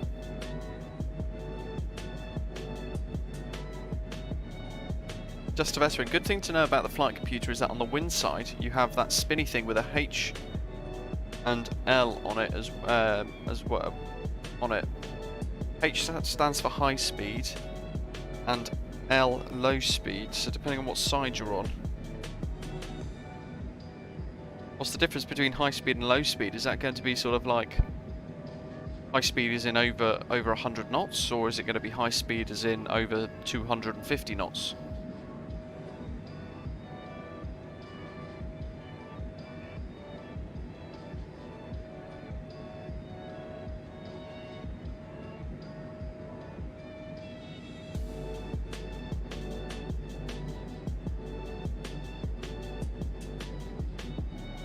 Leo, watch this space. If we ever, it's a big reach, big reach, but if we ever reach 100,000 subscribers, I'll try and organise something like that as a special merchandise thing.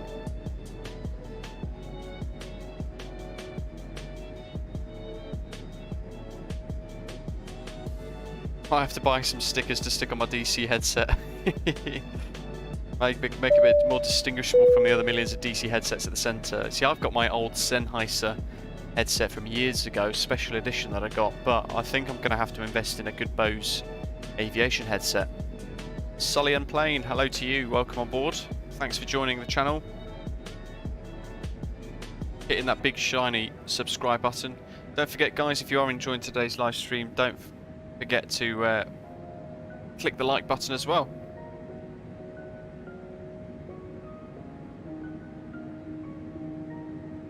Just about you can flip the big white card to get another speed range, high and low speed. Oh man.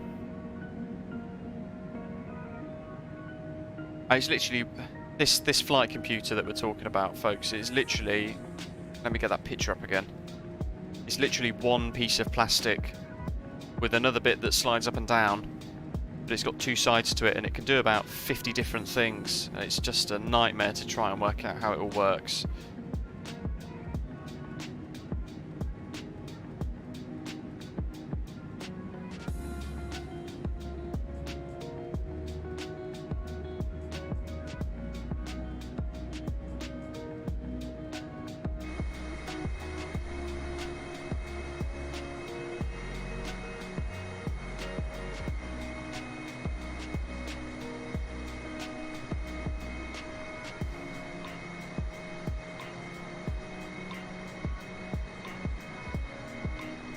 Yeah, A&R is definitely needed. I mean, my Sennheiser headset's a passive system, but God, I get a headache from it sometimes.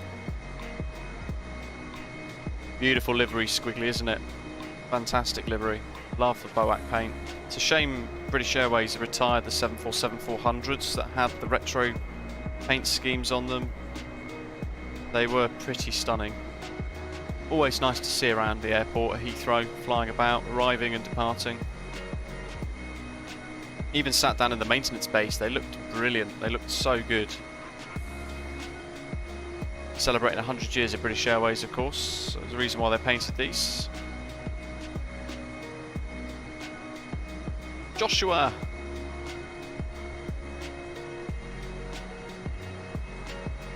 Starting my PPL shortly. I can't believe that costs 75 euros. Yeah, it's an expensive piece of plastic, isn't it? Insanely expensive piece of plastic.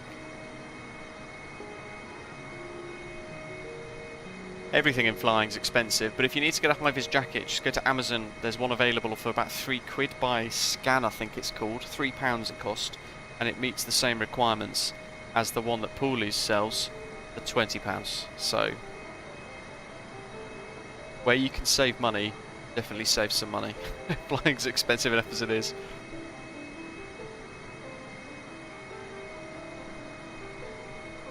Oh, Alex, I'm not sure if... I'm trying to think actually, would it suit the A380, this livery? It suits the 747 wonderfully, just I think because the shape of everything. Joshua, I got a class 2. The AME tried to sort of talk me into getting a class 1, but ultimately, if I'm going to spend 5 years, 6 years, 7 years flying around with a PPL, unless I'm going to hurry through the ATPL and it's all integrated over a period of a couple of years, there is no need to get a class 1, I don't think, straight away. Why are we so nose high? It's bizarre. So I've got a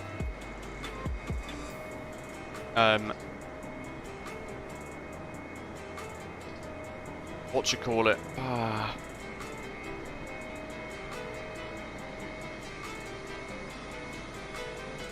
I got a class 2 medical, and I just basically said to myself, if in 5 or 10 years time I want to go up a level to get ATPL, then I will invest in a class 1 medical and upgrade the medical license basically at that point.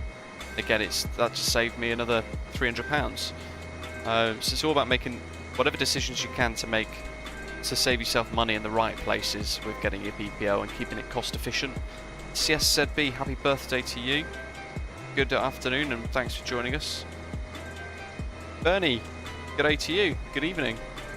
Great to hear that you like the new website as well. That's really nice to hear. It took a long time building it, and I'm going to add to it over the years as well. So hopefully I can create what will be a really useful BritishAvGeek.com website with liveries, tutorials, a whole load of stuff embedded in it. Perhaps even some development things as well, perhaps. I don't know. I have to look into it. But I want it to grow into something quite cool as a website.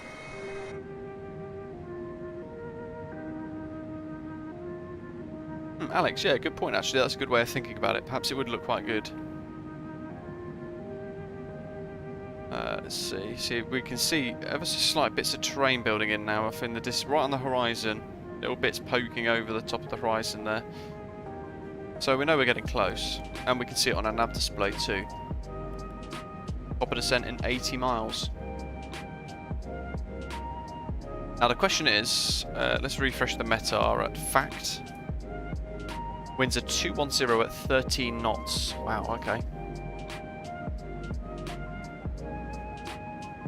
Yeah, that's the other point. With the Class 1 medical, you've got to get it renewed every year, and it's just super expensive. Whereas the Class 2 medical, as long as you're under 40, you get it renewed every 5 years, I think, isn't it, off the top of my head? And then the renewal costs you £100 and something. Squiggly, do you use the Luke Air tool? If so, what do you set your altitude trigger at? I don't use it, I just use it for announcements, really.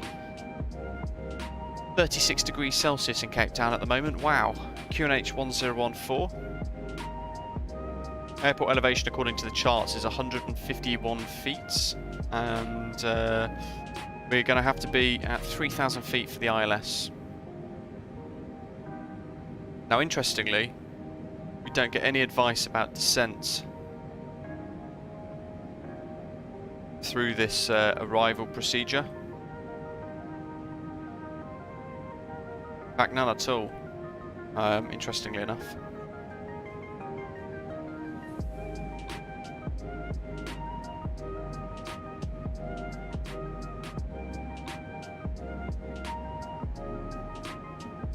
Bernie, no, nothing new of note in the Salty mod, just a couple of tweaks here and there. They've moved some of the systems to a React system instead of whatever it was before, which I think is just a bit more efficient, and I think it saves frames. Alex, yeah, it's still very much a rich man's game, isn't it, or a rich person's game.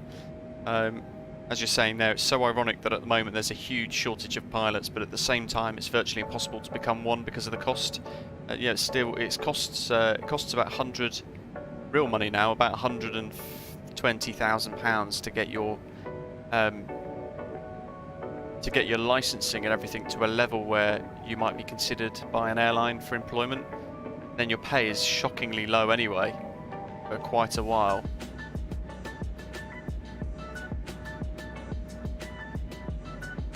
It's a real shame.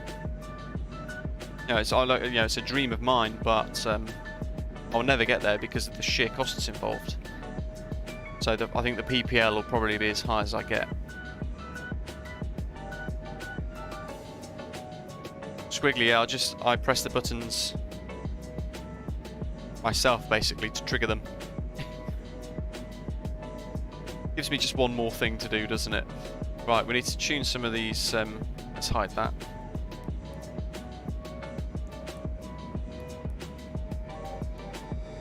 Clear.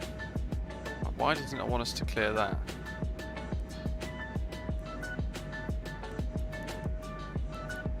There we go. We'll do 0 and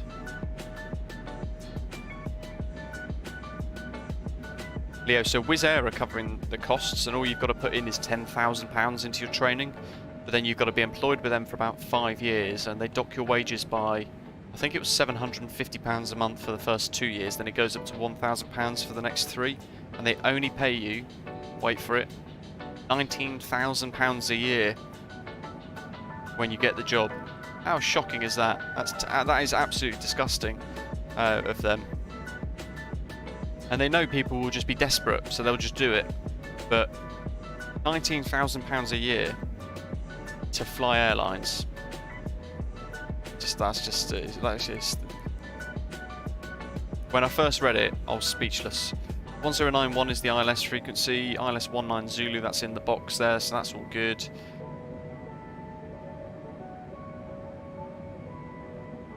There aren't any other VORs for us to worry about.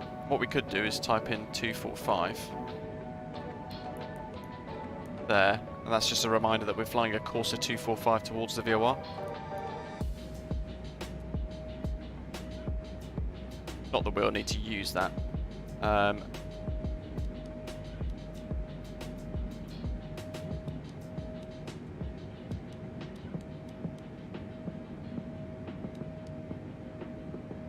Leo, it is daylight robbery. It's kind of a bit of, as I say, it's a bit of an abuse as well, because they know that people are just, they will get pilots that they just want to do it, so they'll just throw themselves in. They'll break themselves massively. Like Squiggly saying, can you even live on 19,000 per year?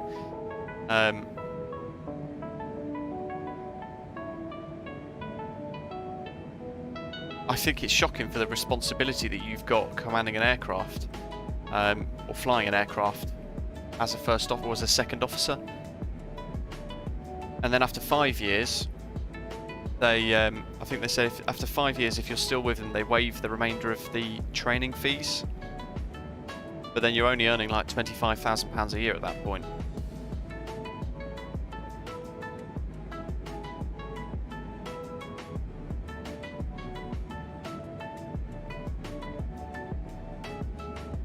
Yeah, it's mad, isn't it? It's gone the opposite way now, but now it's so exploitative that they're paying peanuts. Because they know a lot of people in the industry are just desperate to get their jobs back. Not all airlines are doing that though. What I've just done there is to explain there's a sponsorship process at the moment with Wizz Air, and I've just simply explained how that works. Basically, you've got to go to Greece or I think Bulgaria or somewhere else for a year to do your training. I think it's £14,000 actually you have to commit, and then all the rest is paid for. Here come the mountains. In fact, we can see the coastline as well, just there, and it curves around. Squiggly, I think you can actually legit make more money at McDonald's, and then you could pay to do it yourself, your own training.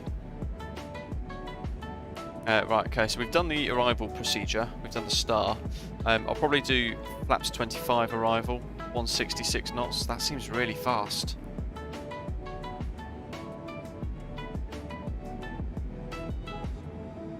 Flaps 30 is obviously more preferable, but what you'll find is similar to 787, you get a bit of a ground float. But I might try it. It's been a while since I've done flaps 30 in the 747, so I might try that this instance. We'll just see what happens.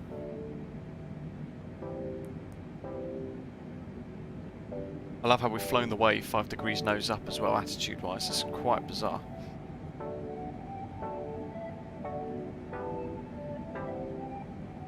That's another way to do it, Leo. Probably the most preferable way of doing it as well. Join the Air Force, fly for them for 8 years or so, and then try and move across to the civil world.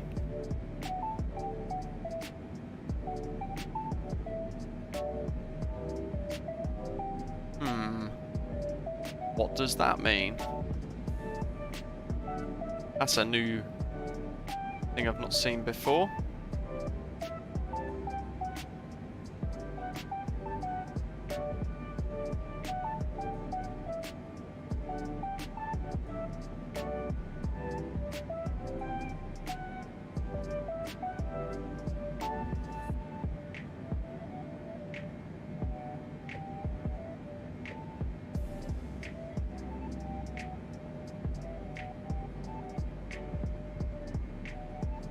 Let's say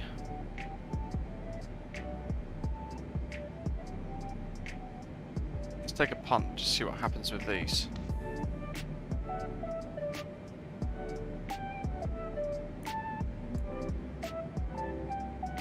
What was it before? We had this something similar like this before in the past, and I can't remember what we did to get rid of it. Switch off crossfeed. What, entirely?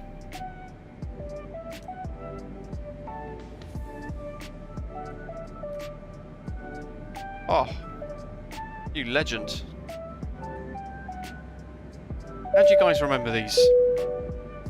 All these tips and tricks for all these different aircraft. Tender thanks. They added top of descent, or is it the default top of descent? It should be the one that they fiddled around with. Mikael, hello to you. Good afternoon. Anyone getting limited by main thread issues? Nicola's asking. Spawning JFK with the Salty 747.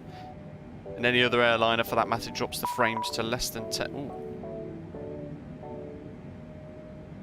Oh, it's Wesley flying in mainland China. Hello to you. Loken Gaming, welcome on board. Thanks for subscribing to the channel. What do you reckon we descend to, folks? I reckon we will go down to, yeah, 14,000. And we'll just assess as we go to see what happens. We're at 40 at the moment.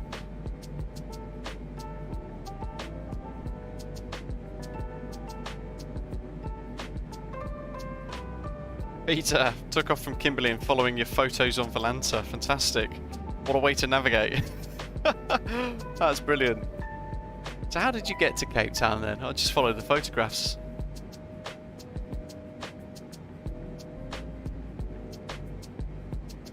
You're discovering warning lights in the 747 with British Av Geek. Yeah. Wesley, hello to you with your shiny new over a year channel membership badge. Flying Hong Kong to Winnipeg.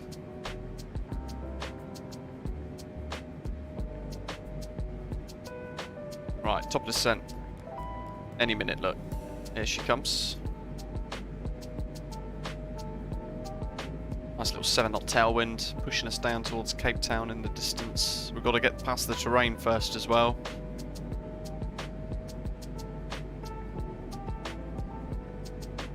So at this point, if I'd not had a descent from ATC, if we were on the network with controllers, I would have asked about 2 or 3 minutes ago for descent.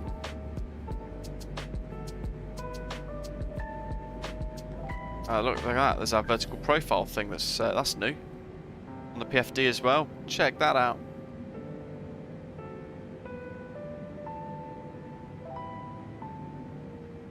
You know what? We'll see what we can do here. We're going to line that up and see what happens. The OK's Manchester to Tenerife South, nearly on finals. Lovely little route. Masbro, hello to you. Mikhail, the new BDGS system, Flightbeam Studios Auckland's got it. There was one the other week as well. The Ljubljana scenery we did the other week by Scenic Routes. All that terrain coming up now. We've got the mountains to get past.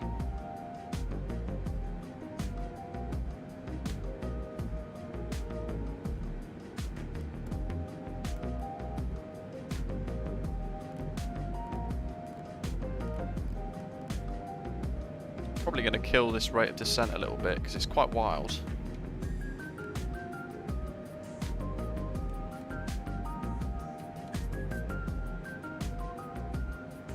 E065K, we want to be at 3,000.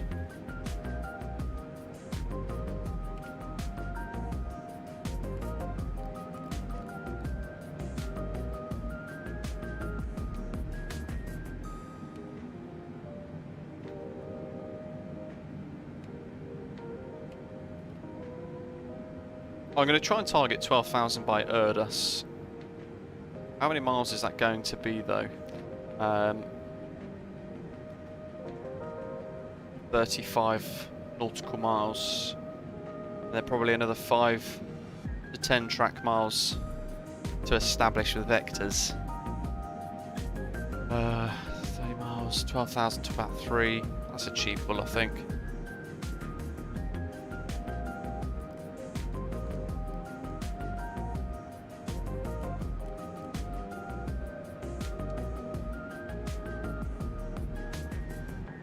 Here we go. Making our way into Cape Town, finally. Are there any cargo variants yet in game? Most are just liveries. Arrow, no, sadly not. The only cargoes you're going to find are like the small things, like the new Aerosoft Twin Otter. That comes with its own cargo variants.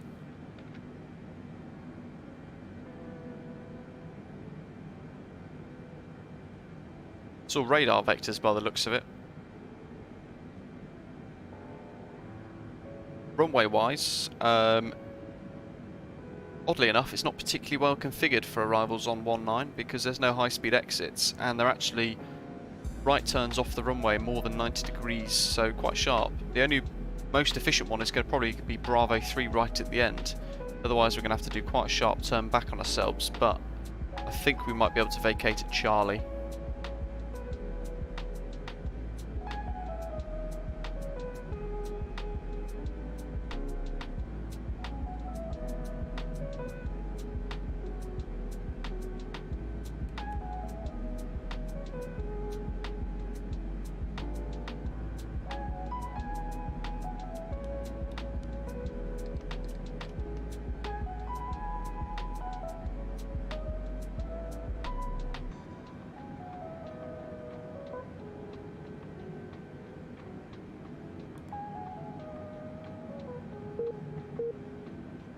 There goes the V-pilot booping away.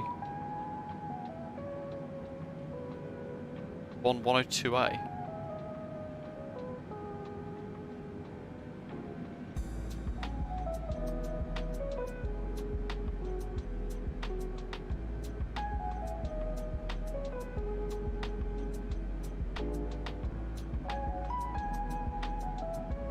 No idea what that is. Yeah, MPS Gaming saying Ljubljana's got the new updated docking system. It's quite good from what I've heard as well, but as MPS Gaming saying there, a couple of people have had issues with that antivirus blocking the executable that it works with. The beauty of the Flightbeam Studios one is that if you've purchased it via Contrail, then the latest Contrail update actually installs the VDGS installer as part of the update into the Contrail program, so you don't have to run any separate executable files or anything like that. And in fact, all you've got to do is click an executable. You've got to click in the configuration section whether or not you want it active or not, and that's all you've got to do for the Flightbeam Auckland, which is very nice. I like it when it's a lot less complicated. Here comes all the terrain up ahead. A mid beef patty, nice.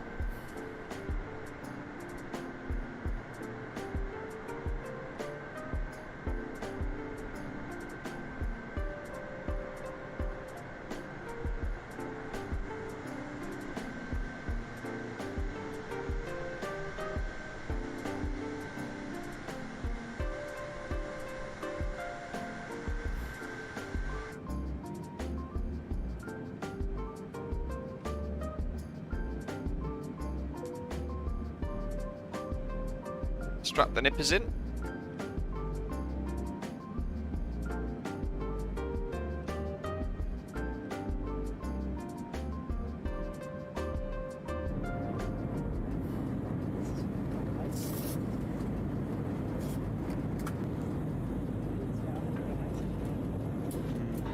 Hello ladies and gentlemen, now well into our descent. Go faster, seatbelt signs have been switched on. So if you're moving around the cabin or using the washrooms at this time, we'd ask you now to return to your seats, ensuring any hand baggage you may have moved during the journey is placed either underneath the seat in front of you or in the overhead lockers.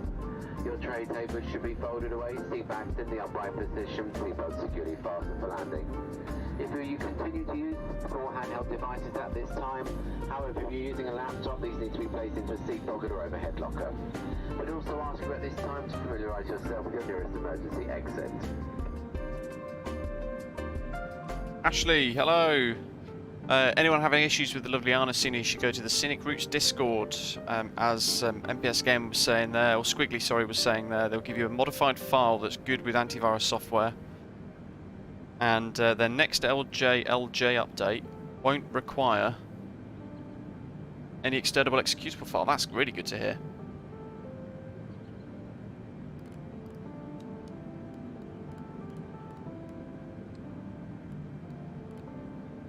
Let's go down to 3,000, shall we?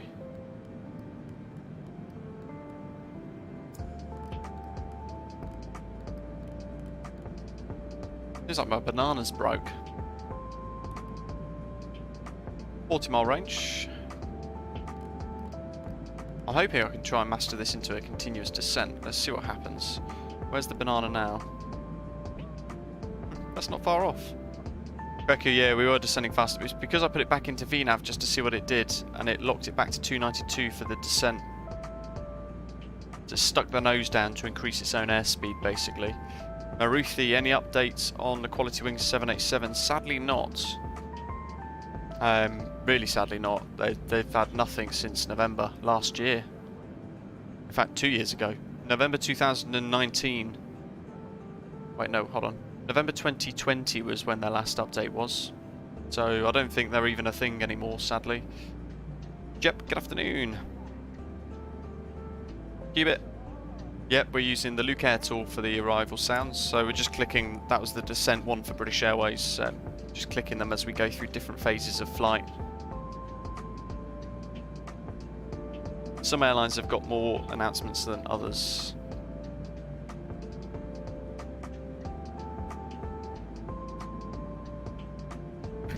Grinneman, yes. That one, Ljubljana.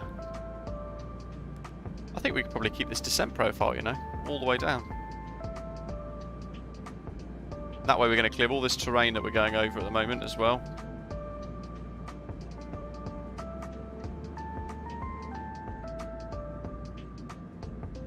That looks quite cool behind.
want to start tracking that.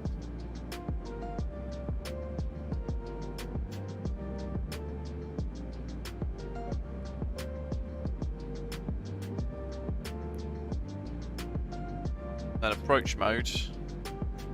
Effectively, we'll use flaps 30. Why not? We'll keep that page up just in case as well. The speed changes. Sometimes it can change by 1 knot, 2 knots.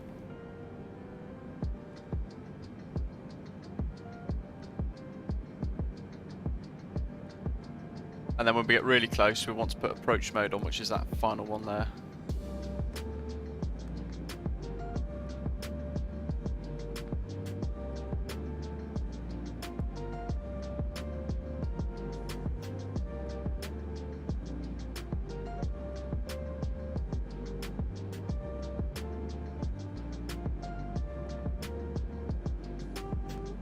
Max 250 knots at this one.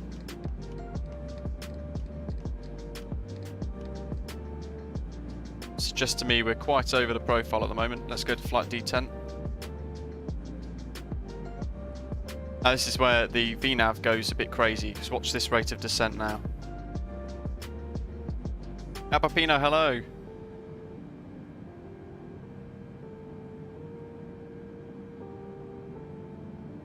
Cape Town traffic, Speedbird 165 heavy, Boeing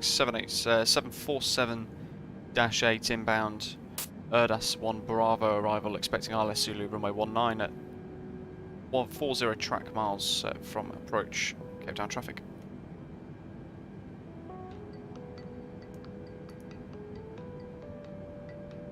So we're going to go right 010 shortly, so I'm going to get that set now. It's a bit of winding to do. And we're going to self-vector ourselves to the approach effectively.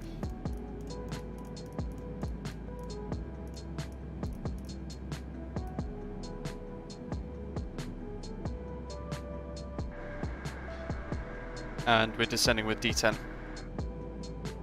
Still.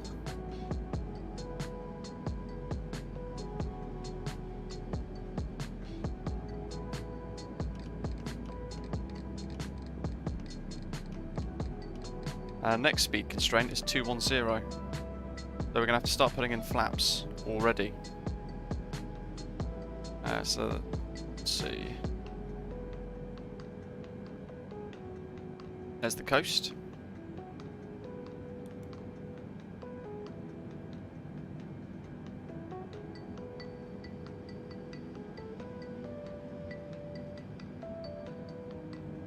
Doctor on board. We're too high, but we descended when the top of descent clicked in. The problem is there is no nav data giving it information, so we just wanted to see what it did basically.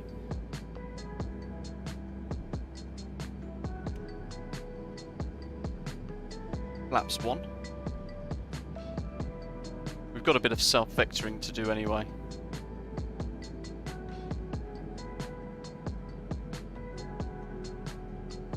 And we're at 210. 1, 2, 3, 4, 5, 6.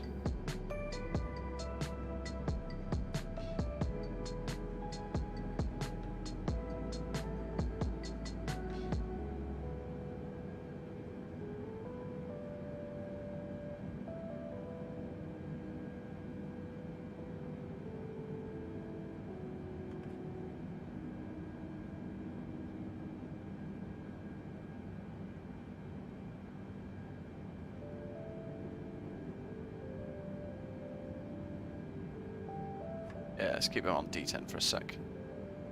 Couple of seconds to go, and then we're going to be sweeping into a right turn.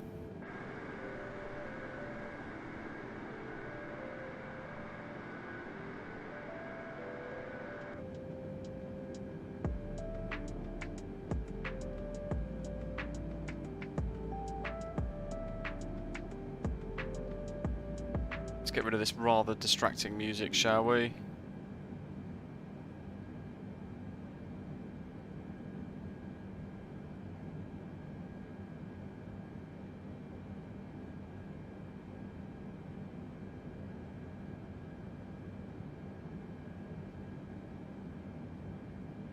And now we'll go right 010.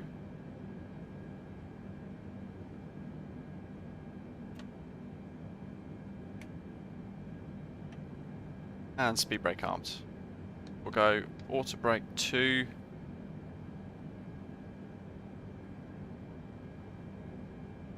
Turning right over this airfield now, which is Pistanticrol Airport, apparently. We're over Durbanville. Into clouds. We'll probably slow down a little bit more actually in a second. That's why I hate the pilot thing, because you could see it popped in all of a sudden. Yeah, there we go, look at that. Cape Town below. And I've just pressed the hideous button that resets everything. Only the second time today I've done that. I might need to delete that keybind. Don't use it for anything. Got no purpose.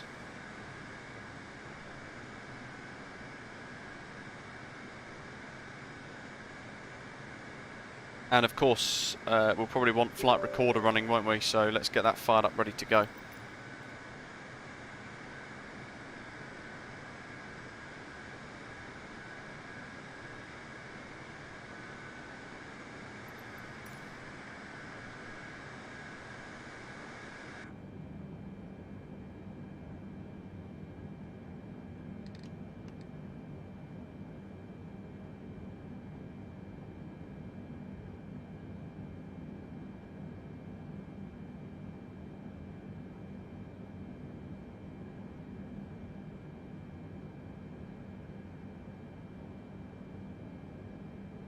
So effectively now we're in the vectors stage.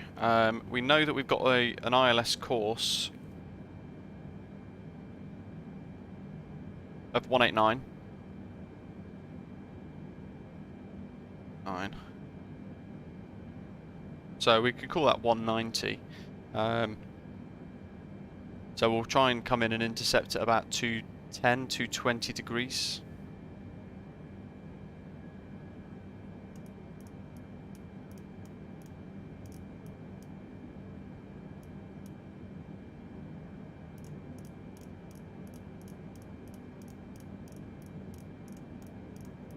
Round we go. I think I'll do 220.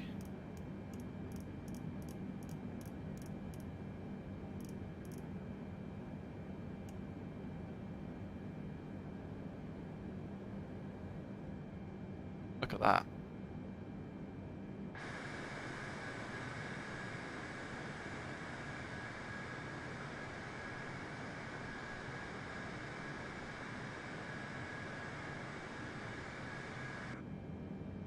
Stunning.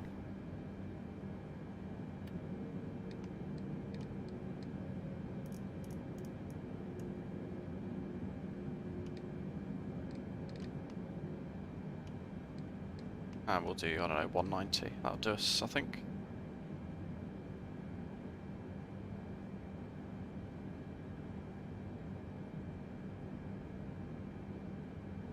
Let's get approach mode on.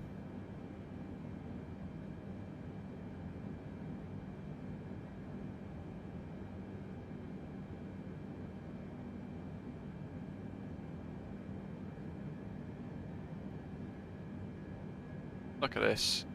First time flying into Cape Town in the sim. It does look really nice. I'd love to do some VFR around here actually as well.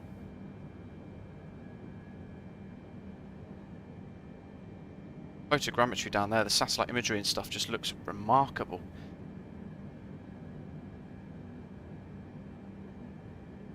Rokia, hello.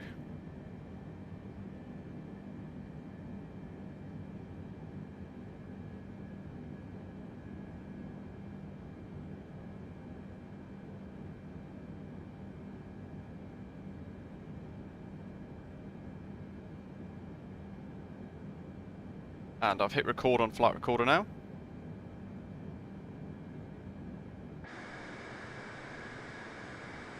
Don't want to faff around with views too much because I know usually what happens with my luck is I'll end up overshooting quite remarkably. There's the runway actually. Pretty sure that's the runway. It certainly looks like it.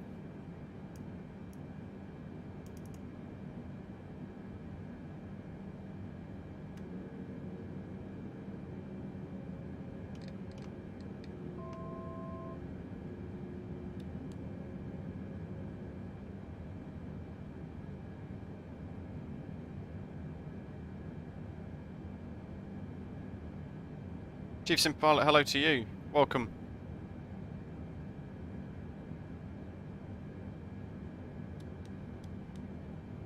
Interestingly, I can't turn on all of the autopilots.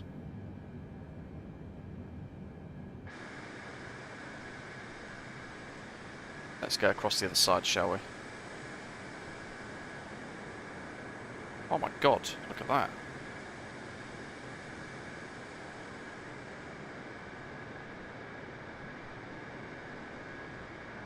Cape Town.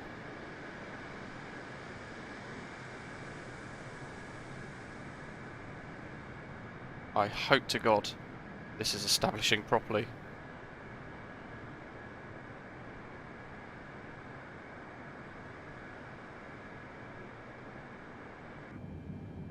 Let's dive in.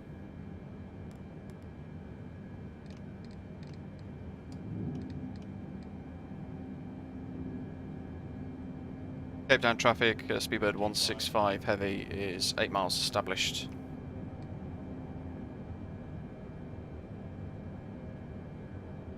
Runway 19.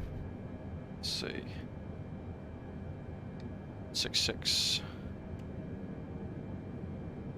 There's the runway.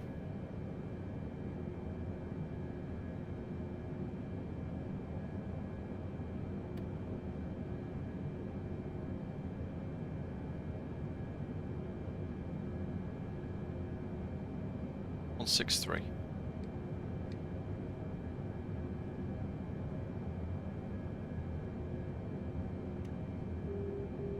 We'll go full flaps.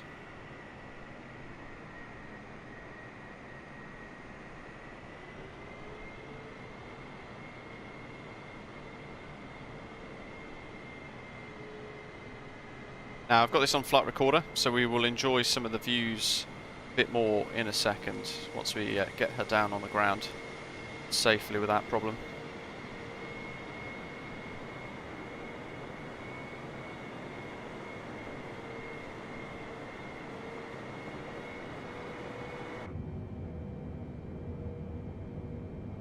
All worked out in the end.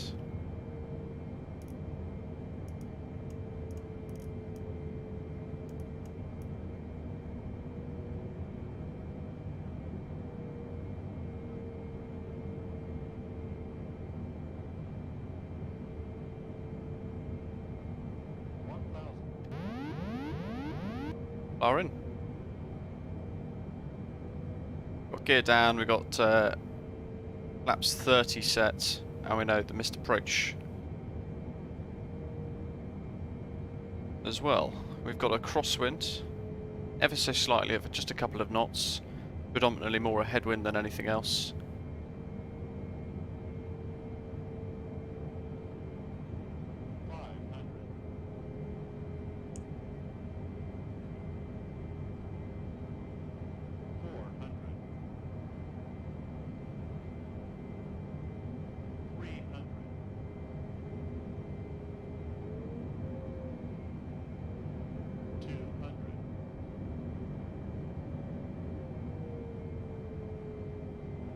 Weirdly enough, it's like there's a big crosswind, even though it's only 2 knots. 50 minimums. 30. 20. Whoa. 10. There we go, she's down.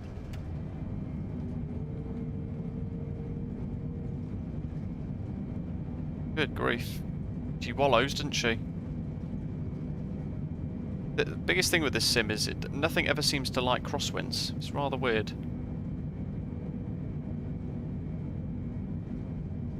Oh, Yoep, thank you. To be fair, thankfully the QNH was 1014 anyway. So, there was little difference. Let me just change it to 1014, you'll see what I mean.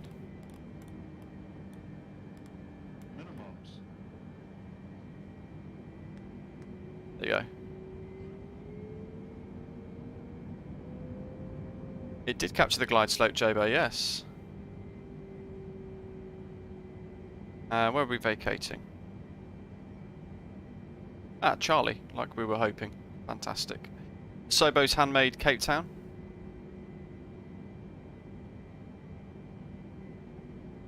We've got it at flight recorder as well. We'll do a flight recorder of wing views and things. Just goes to show, Yoep, when you don't fly certain aircraft a little while, for whatever reason it might be, you do forget quite a few little things. As is quite often the case with me. At the best of times.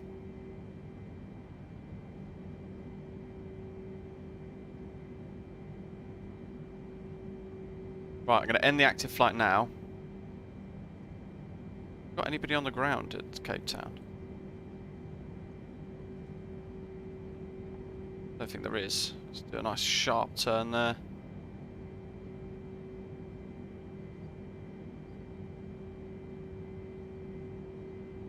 He's just spawned in, but I don't think he's going anywhere yet.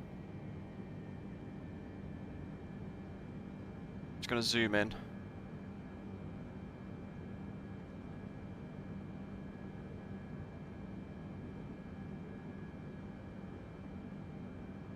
Oh, there is a 747 that might be coming in a minute. But it says they're on vatsim, yet they've not actually put in anything on the network anyway to say what people are doing, like what he's doing. I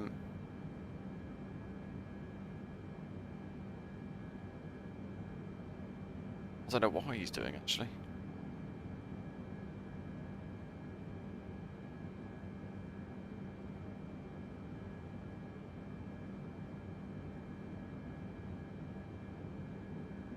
Right, what we're going to do, Peku's nearly crashed into a mountain. Are you on final approach? Can't see you on the... Oh, there you are. You're flying through Kimberley at the moment. Right, so in that instance, let's pause. Where's the flight recorder mod? Let's pause it and let's hit replay. Shush now. That's the one thing I hate about this. It's going to cause all sorts of triggers. What views do we want, folks?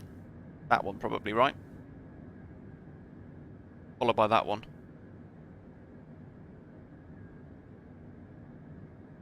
Which view? Maybe that one will be nice.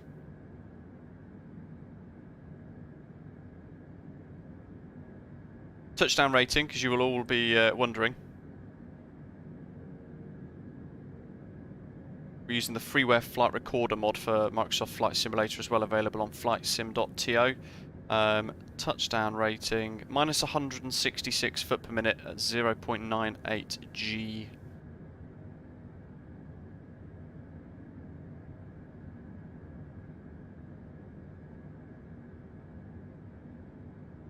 JB, they all get added to the base version, I believe. Which is quite nice.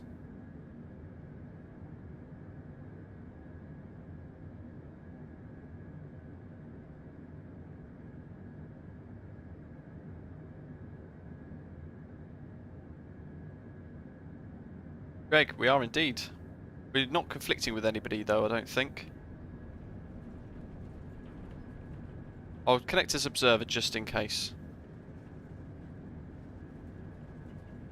There's a 747-400 flying around here on vatsim, but I don't know for the life of me where they are because they're not making any position reports, so...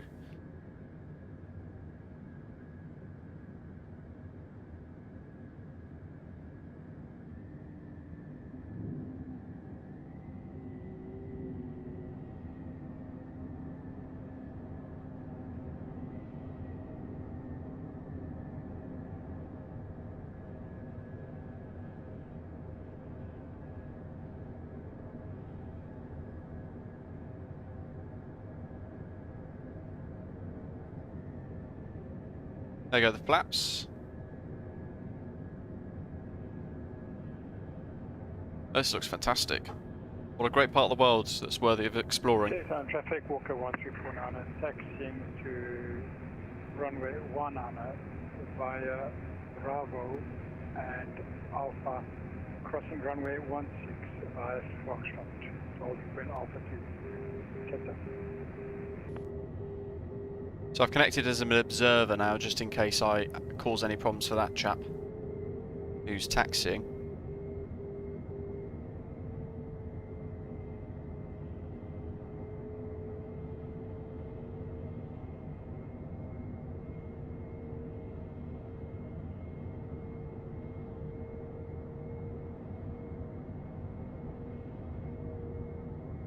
Don't forget to smash the like button while you're here, guys, as well. Hopefully you're enjoying today's live stream. Wonderful Cape Town. One place on my sort of list I'd love to visit.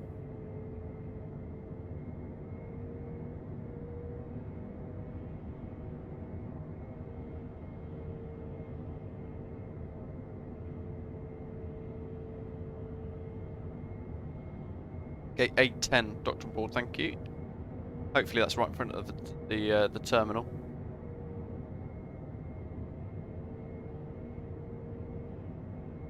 So it's around about here the autopilot came off. About 1,000 feet.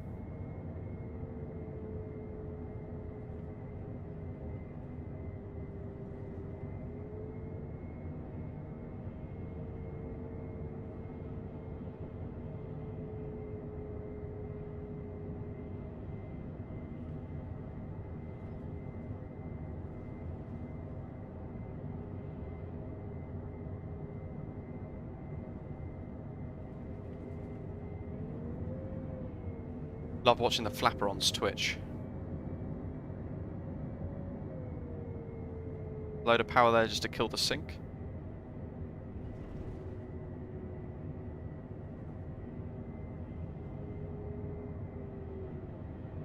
And touchdown any second. There we go. Oh, look at that. And then me fighting for control on the runway.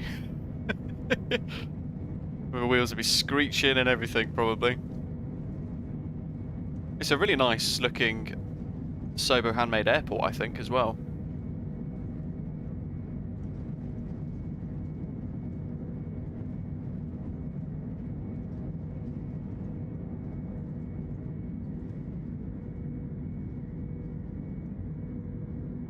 And that really sharp taxiway off that we mentioned a minute ago. Let's swivel this around so we can get some quicker views.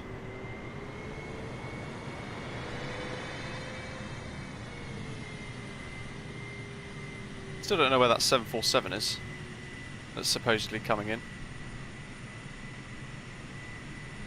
They need to sort those visual effects out on the tyres, that's ridiculous.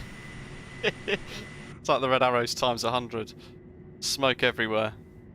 Ladies and gentlemen, please remain seated with your seatbelt fastened until the fasten seatbelt signs have been switched on. You may now use your mobile phones or handheld portable electronic devices. When it is safe to leave your seats, be careful when opening the overhead lockers as items may have moved and could fall out and cause injury. Before leaving the aircraft, please make sure you have all of your personal belongings with you, and remember that smoking is not allowed until you have reached a designated area. Roger, hello again. From all of us at British Airways and the One World Alliance, thank you for choosing to fly with us today.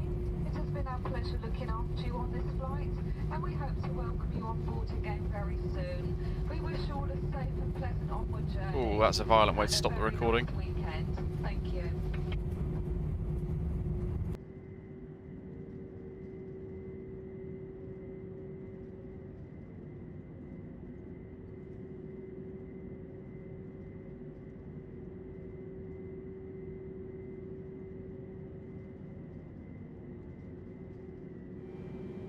Okay, gate A10. We'll taxi in.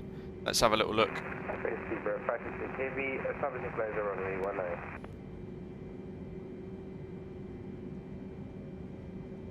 We'll reconnect now properly, so Kweku can see us. I think that sounds like he was established there.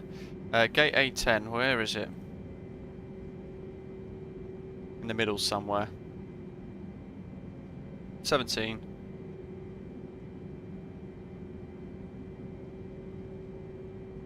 Gaia or somebody must have created these. Strobes off. APU start.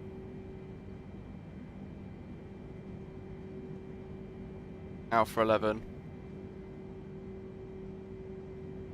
Which means that that's probably A10. We need one for a heavy. I can't really see. This one. Looks like it's for a heavy.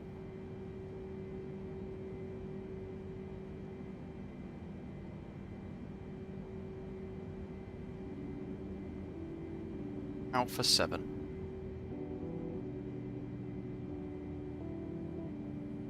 Front and centre. Aerosoft have created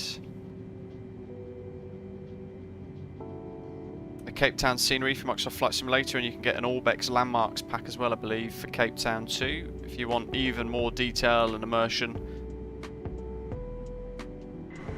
The tyres are crazy screeches. Like, but look at that, I just braked a little bit there and you can see the tyres. If I turn full right. Okay, they're not screeching there. Fair enough. He says.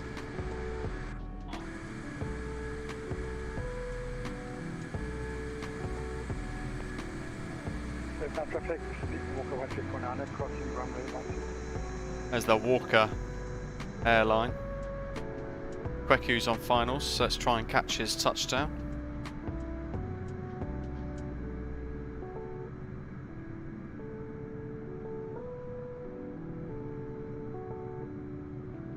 Where'd he go? Oh, there he is. He's quite hard. I can see his lights now.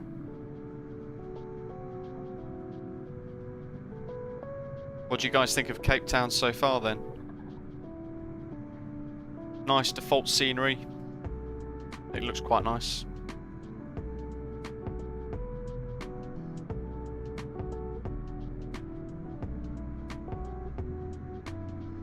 Speedbird 566, Hotel Levy. How far are you from runway in Cape Town?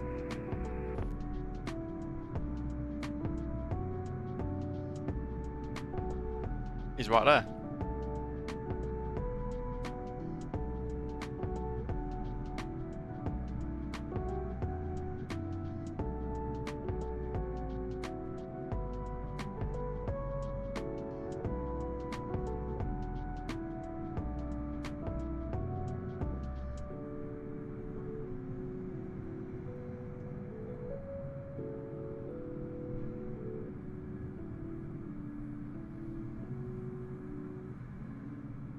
Cape traffic, Walker 1349, lining up runway 19. For immediate departure.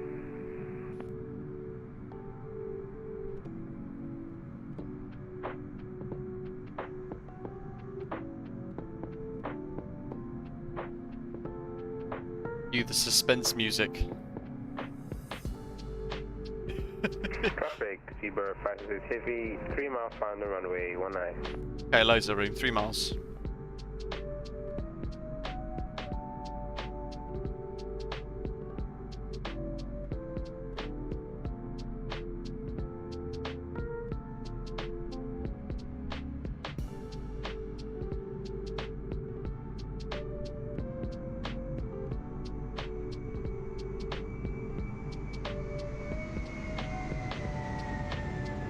Off he goes. Cape Town traffic, Walker 1349 is airborne. Flat like a pro. 19.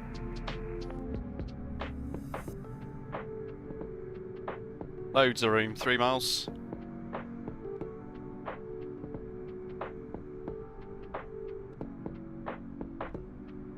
JB, yeah, like Joburg when we departed, it's rather a depressing sight for a default airport, isn't it?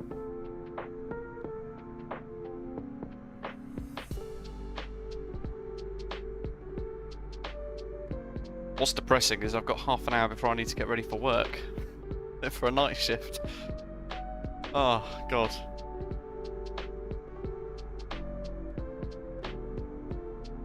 Always nice to do a bit of flight sim beforehand though.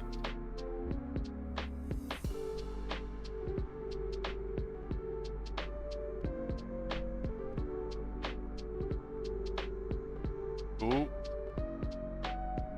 Playful crosswind.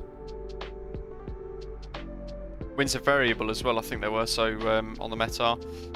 Let's have a... I don't know if I can check that again still.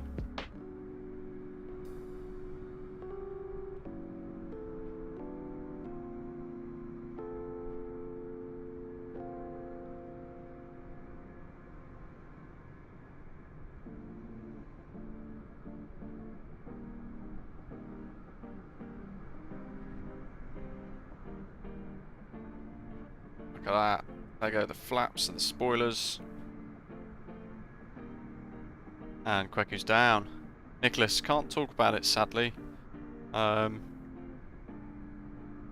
Work long shifts and they can cancel my days off with little to no notice as well, even on the day, so it could be a bit frustrating at times, but I do enjoy it.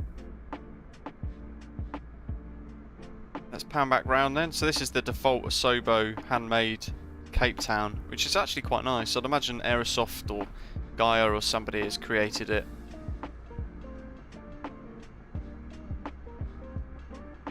There's a little South African at the gate. And there's us.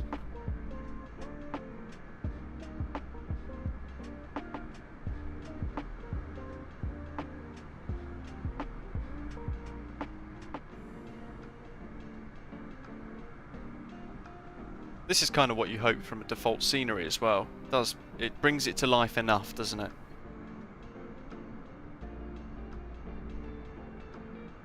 Kweku's racing in.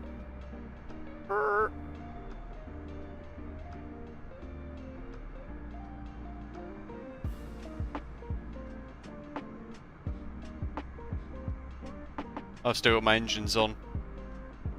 I haven't shut anything down yet because I'm going to do a... in fact, I could do it now, to be fair. I was going to do a couple of replays post-stream for the purposes of getting some nice screenshots, but Greta Thunberg will email me if I leave the engines on, and we don't want that, do we? Let's just leave. We'll just leave the APU on, why not?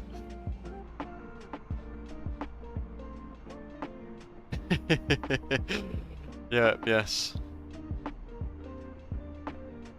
Let the complaints come in.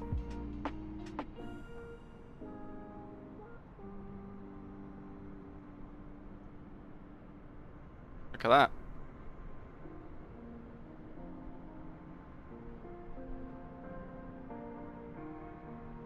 Now if you're thinking, I want to go and fly somewhere on the VATSIM network and I just can't think where, then Cape Town and Johannesburg have got a city pair. Oh, there goes Kweku. Forgot the brakes. Oh, I love it. Yeah, Cape Town is about to start a VATSIM event in about 2.5 hours with a shuttle service, city pairing, going back to Johannesburg over the couple of hours this evening. So if you're on VATSIM and you want to get involved in a nice little event across wonderful South Africa, you could start at Cape Town here, you could fly up to Johannesburg, the opposite route to what we've just done on the VATSIM network, and take part in a really cool event with a load of South African controllers. So something I could probably recommend. I would have done if I wasn't at work later on today, so hopefully you've all enjoyed today's live stream. Very warm welcome to all of our new subscribers, and Dersey too for becoming a channel member as well. Thank you so much for supporting the stream, along with all the other bronze, silver and gold frequent flyers here on the channel, and all of you guys watching wherever you might be around the world as well.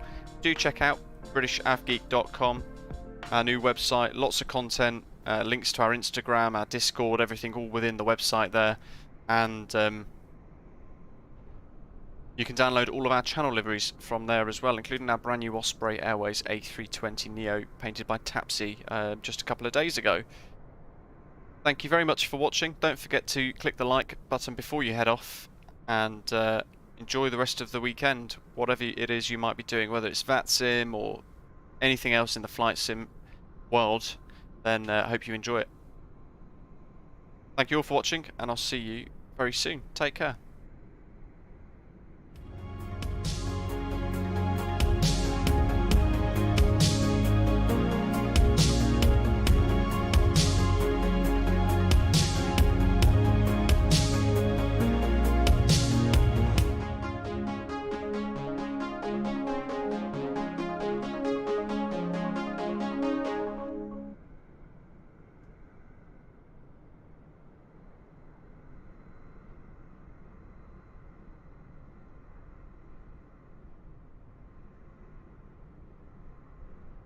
Bye-bye.